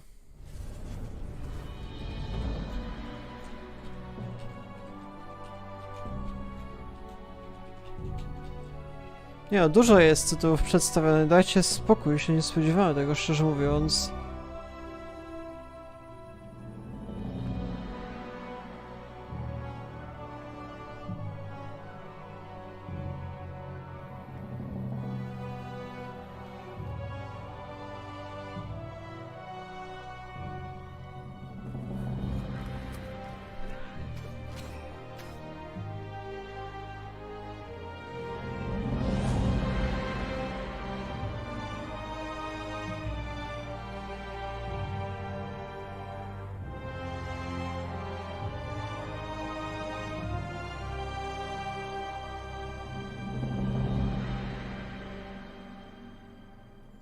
Nie, to już jakieś mniejsze tytuły indie, Frozen Flame.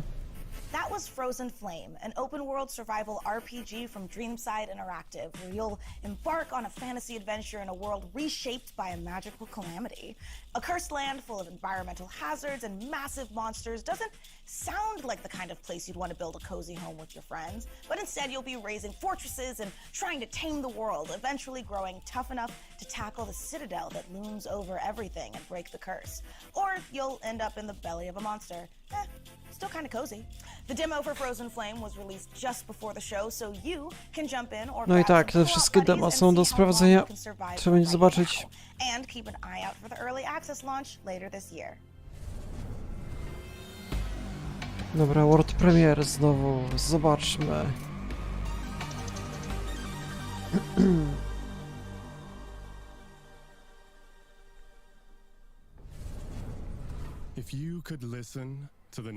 To ta Victoria 3 chyba. A to nie jest żadny World Premiere. Chyba że gameplay World Premiere, bo wcześniej nie był przedstawiony. The roar of the engines, the bangs from new factories, and the cries in the streets, calling out for revolution. In Victoria 3, we simulate this era. 100 years starting. O, mamy gameplay. Wcześniej właśnie tego nie było chyba. And put you in charge of a young Dobra. society. You will meet the people back then, high and low, over cultures across the globe. They are the beating heart of your nation and form powerful groups with needs and desires. Tak, trzeba będzie zarządzać tymi grupami społecznymi, tak to wyglądało w poprzednich odsłonach. To protect what is proven and stable. Your politics will decide where you want to go, but your economy, how far you'll come. Taxes, production, trade, and construction. Play these cards right, and you can harness the Industrial Revolution to turn your cities into titans. This is the engine you will need on the global stage. Use pacts, threats, and bluffs to secure your place in the sun. Anything done by war can be achieved with diplomacy, but you can decide when push comes to shove. Tak, czyli dyplomacja, ale z drugiej strony także i wojna, tak można podejść.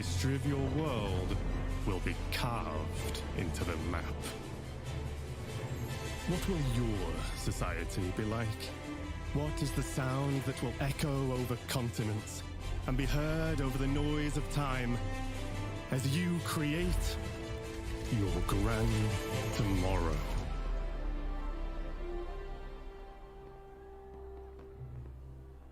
Czyli co, 2022, tak? That was the gameplay debut of Victoria 3 from Paradox Interactive, a grand strategy game coming later this year. And let us take this moment to let you know you can wish us Victoria 3 by visiting the PC Gaming Show event page on Steam, where you'll be able to find every game featured in today's show. Type pcgamer.com/wishlist into your browser to be taken straight there. And now on with the show.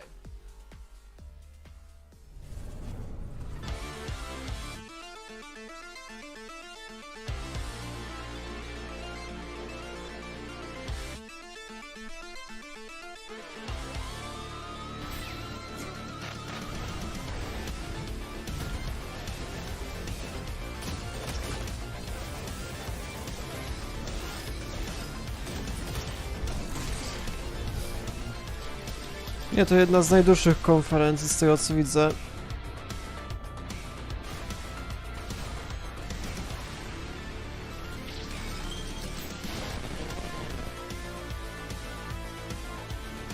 Jakieś inne mniejsze tytuły indie.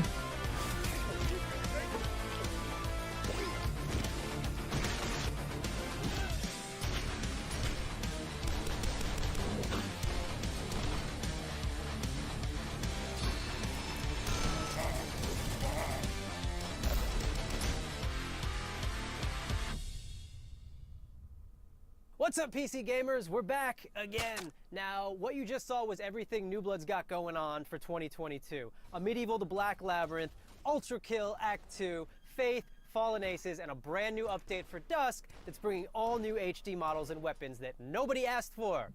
So we're doing it anyway.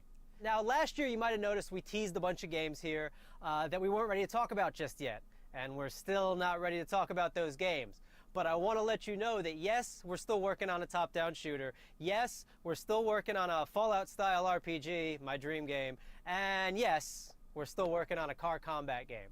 But we're not ready to talk about those games just yet. What I want to talk about is Gloomwood. Now, 2 years ago, y'all straight up forgot to show the Gloomwood trailer. Last year, you bumped me so Gabe Newell could talk about a bunch of demos or some shit. This year, PC Gamer, you promised we would get to show Gloomwood, so I don't want to hear any bullshit. If you're on a Steam Deck ad right now or some shit, I'm gonna... Steam Deck. Powerful, portable, PC gaming. PC Gamer, you see this puppy? I will drown this puppy. I will, if you don't let us show Gloomwood, I am going to drown. Psa chce zamordować się okazuje. Proszę bardzo. Hi, I love you. So yeah, we good? No. Can we show Gloomwood? Are you sure? Well, all right. It's about time.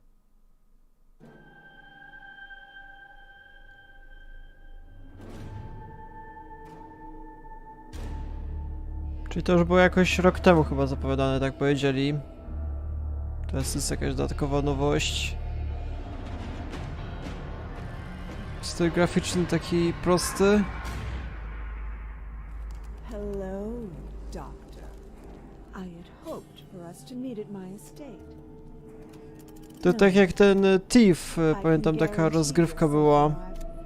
A promise few others here can. Skradanka chyba bardziej.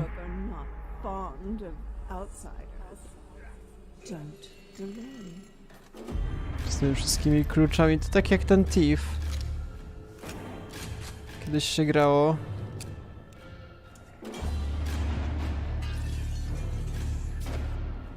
Jaki Baxter. Jeszcze jakieś niszczenie otoczenia, dziurę zrobił w ścianie.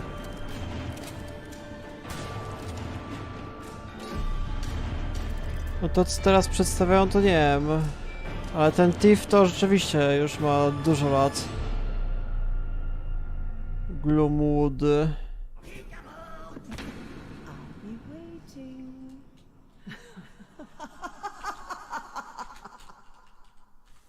Czyli 16 sierpnia. There's only one thing I like more than playing New Blood's games, and that's probably the URLs they make for them. It wouldn't be a PC gaming show without the silliest, most ridiculous website names in human history. Which is why I'm delighted to share that next, we have a group of such games that run the gamut from medieval mayhem to an adorable animal fight club. And our first rule, we absolutely plan to talk about it.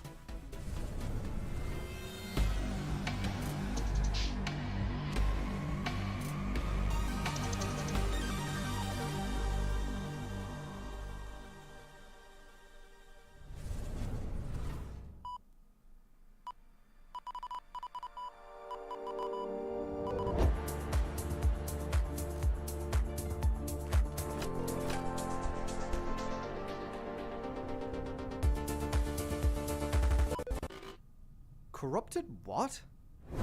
Why is it always doing this just when I need to showcase the game? Okay, I'm gonna take that. Have you tried turning it off and on again? Yes, I have. The update to System 10.1.1 will provide a clean sorting of all your files and ensure that situations like this won't ever happen. Oh, no, nobody's updating me. That's the thing. Nope, haha, thank you, but we'll pass. Okay, so I do have a backup of the trailer. While I go rummage into the bin for it, please welcome my personal assistant. That will do a great job at pitching the game for you.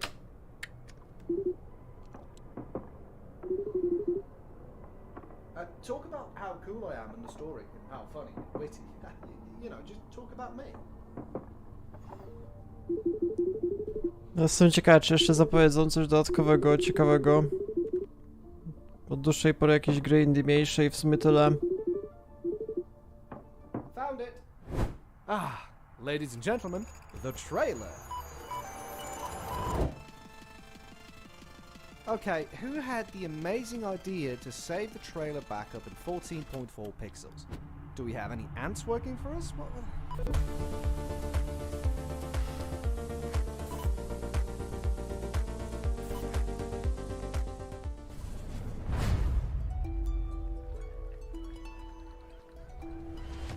The survival of thy noble family depends on their ability to rule the city, to fight with valor, and to learn. Oh, if only it were that easy.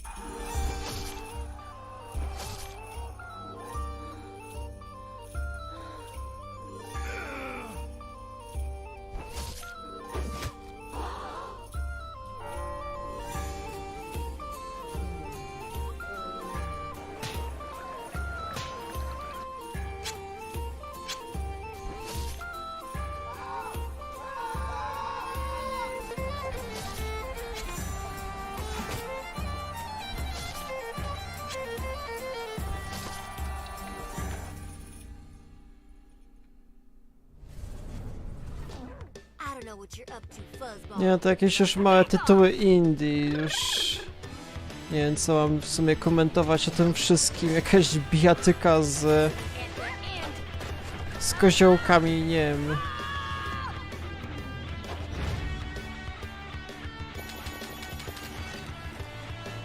Właśnie nie widzę na lecie, ile to będzie jeszcze trwało w zasadzie, to się okaże, że 4 godziny.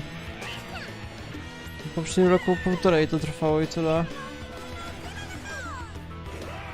No zawsze na koniec z kolei przedstawiają najciekawsze tytuły, więc... warto jednak zobaczyć, kurde no.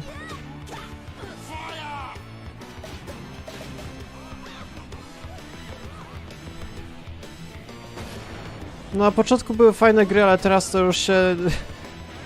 nudzę po części, nie wiem.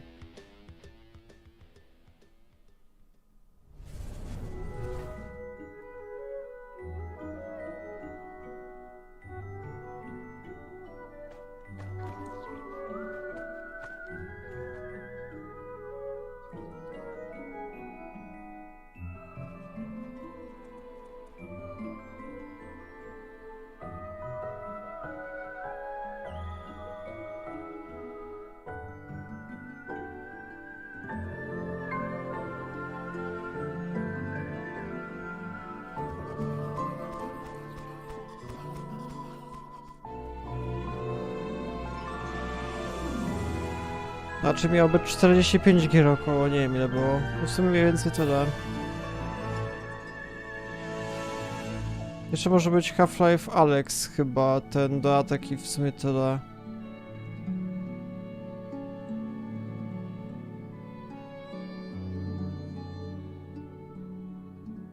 No właśnie już mi się w sumie nie chce oglądać po części, mówiąc szczerze, to co teraz przedstawiają. Żebym poszedł spać najlepiej. The Sunken Sea biome update is available on June 15th for all Core Keeper players. Now we have even more twists and turns. Znaczy nie, początek fajny był. Fajne gry były na początku, ale teraz to już nie wiem, co się dzieje. I'm gonna go ahead and Suki pressed it. No, but seriously, press it. To w sumie od jakichś 10 gier nic mnie nie zainteresowało. Ale zobaczymy. But in the old world, there was no hope of it ever improving. When our crops failed, the ruling class would still collect the same share, leaving our children to starve.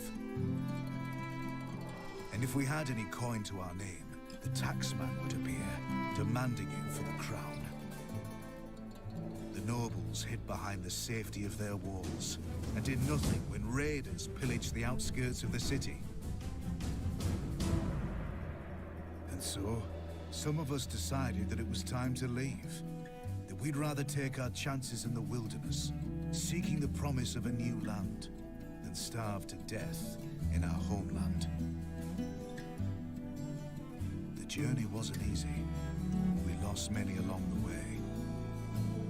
This wild, unsettled land offers us the hope of a new start as the masters of our own destiny.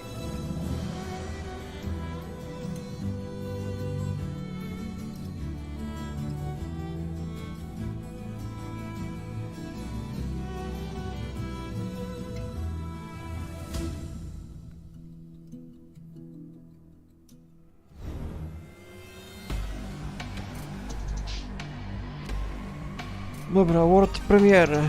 Coś nowego.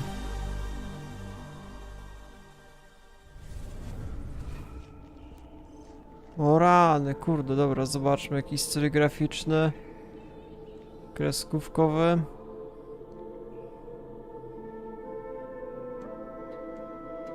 Ja totalnie tych gier nie kojarzę, jakieś super nowe, nie wiem.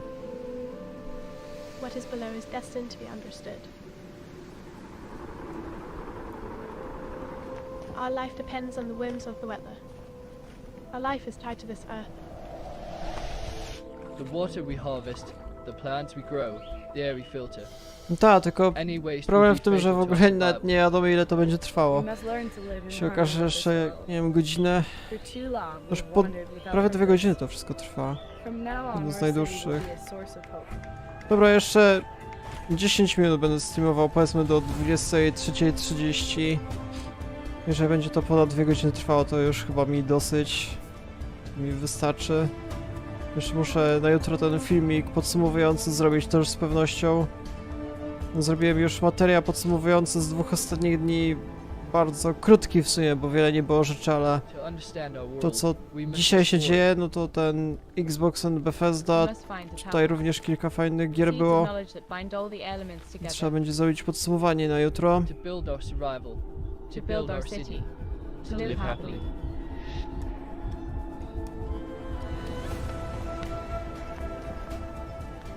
Synergy.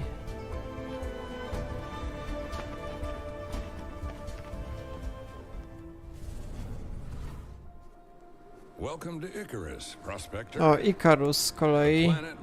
Nagrywałem z tego serię. A ta gra już wcześniej powstawała. Tym razem jakieś kolejne potwory będą?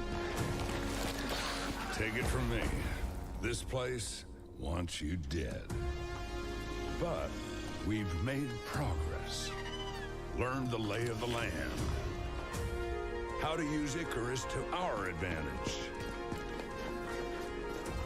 Our friends at the UDA are offering up a slice, a whole new terrain.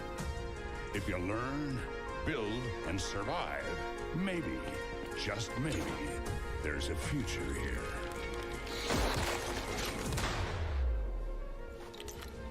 Think you got what it takes? Na pustyni jakieś z kolei jeszcze misje.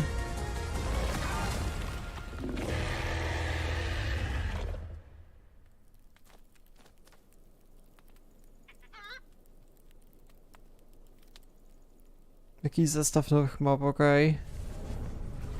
In the rich tapestry of the PC gaming community, modders are one of the most inspiring subcultures. In fact, some of the most popular genres today started as PC gaming mods.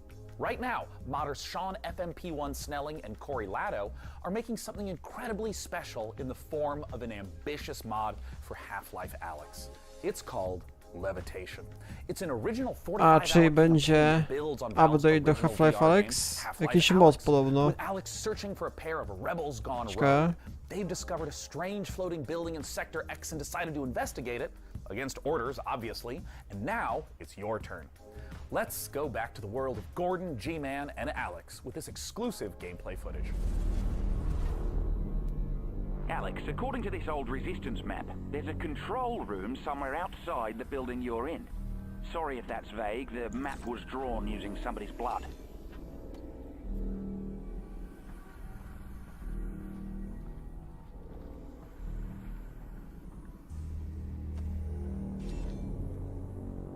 No to ma bardzo dobre oceny, z tego co pamiętam, ten Half-Life Alyx, chyba jedna z najlepszych gier VR w sumie. Ja osobiście nie grałem, nie mam VR, nie korzystałem nigdy.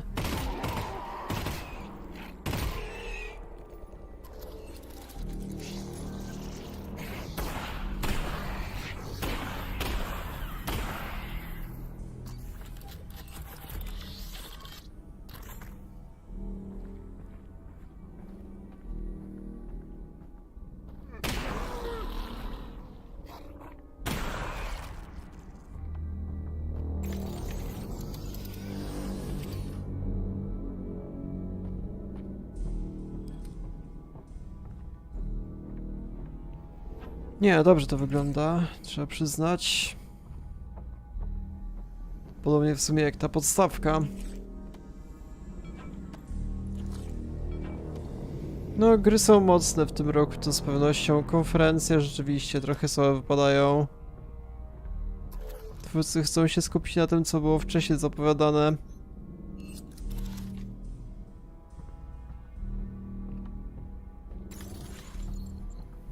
No, może jeszcze będą jakieś dodatkowe ciekawe rzeczy. Zobaczymy na przestrzeni jeszcze kolejnych wydarzeń. Capcom, może jeszcze będzie coś od Sony.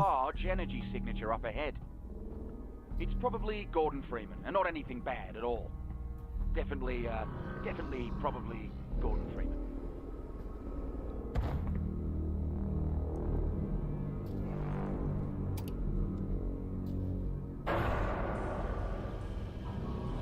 Okay, so the plan is to get to that control room and get Gordon. Oh boy. O, G-Man! Co on tu robi? Może Half-Life 3 jeszcze zapowie.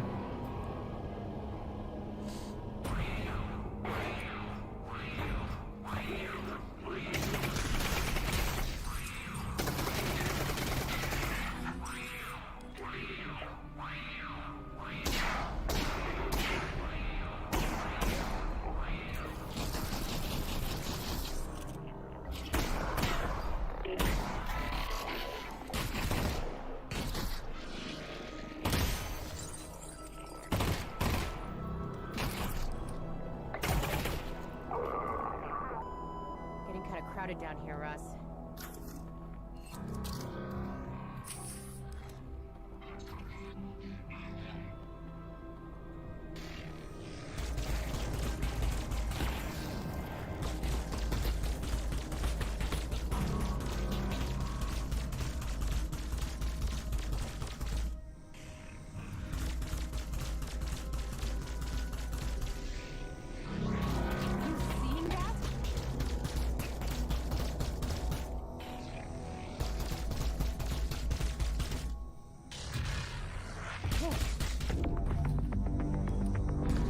Walczy z jakimś miniganem.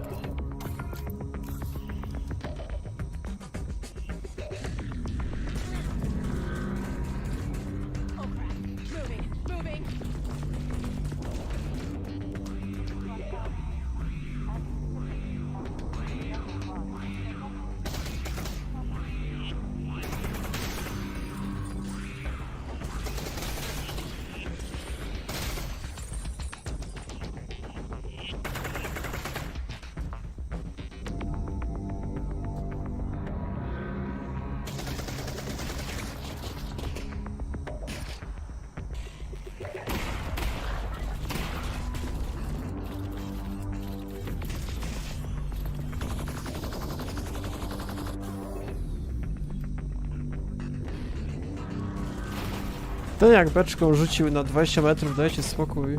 Gravity Gunem może.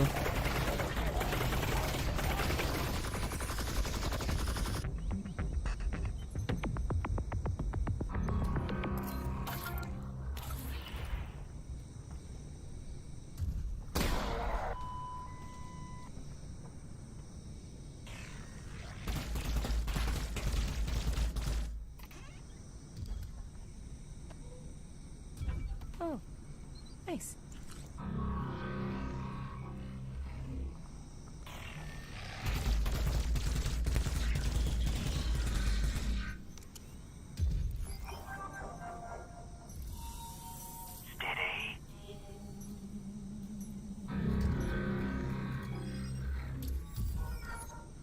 Jakieś minigierki do rozbrojenia bomby? Jeszcze życie, tak? Jak się zyskuje.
No fajnie się można jeszcze czołgać. Ciekawe czy tak realnie gracz musi zrobić.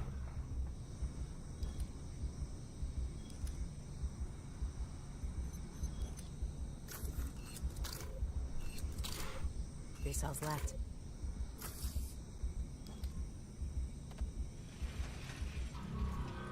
Oh boy.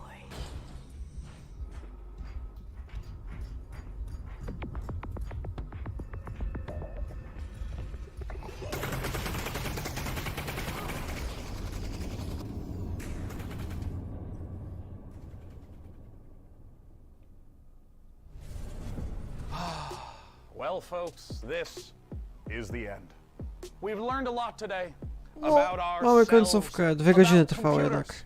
about genetically engineered space marines.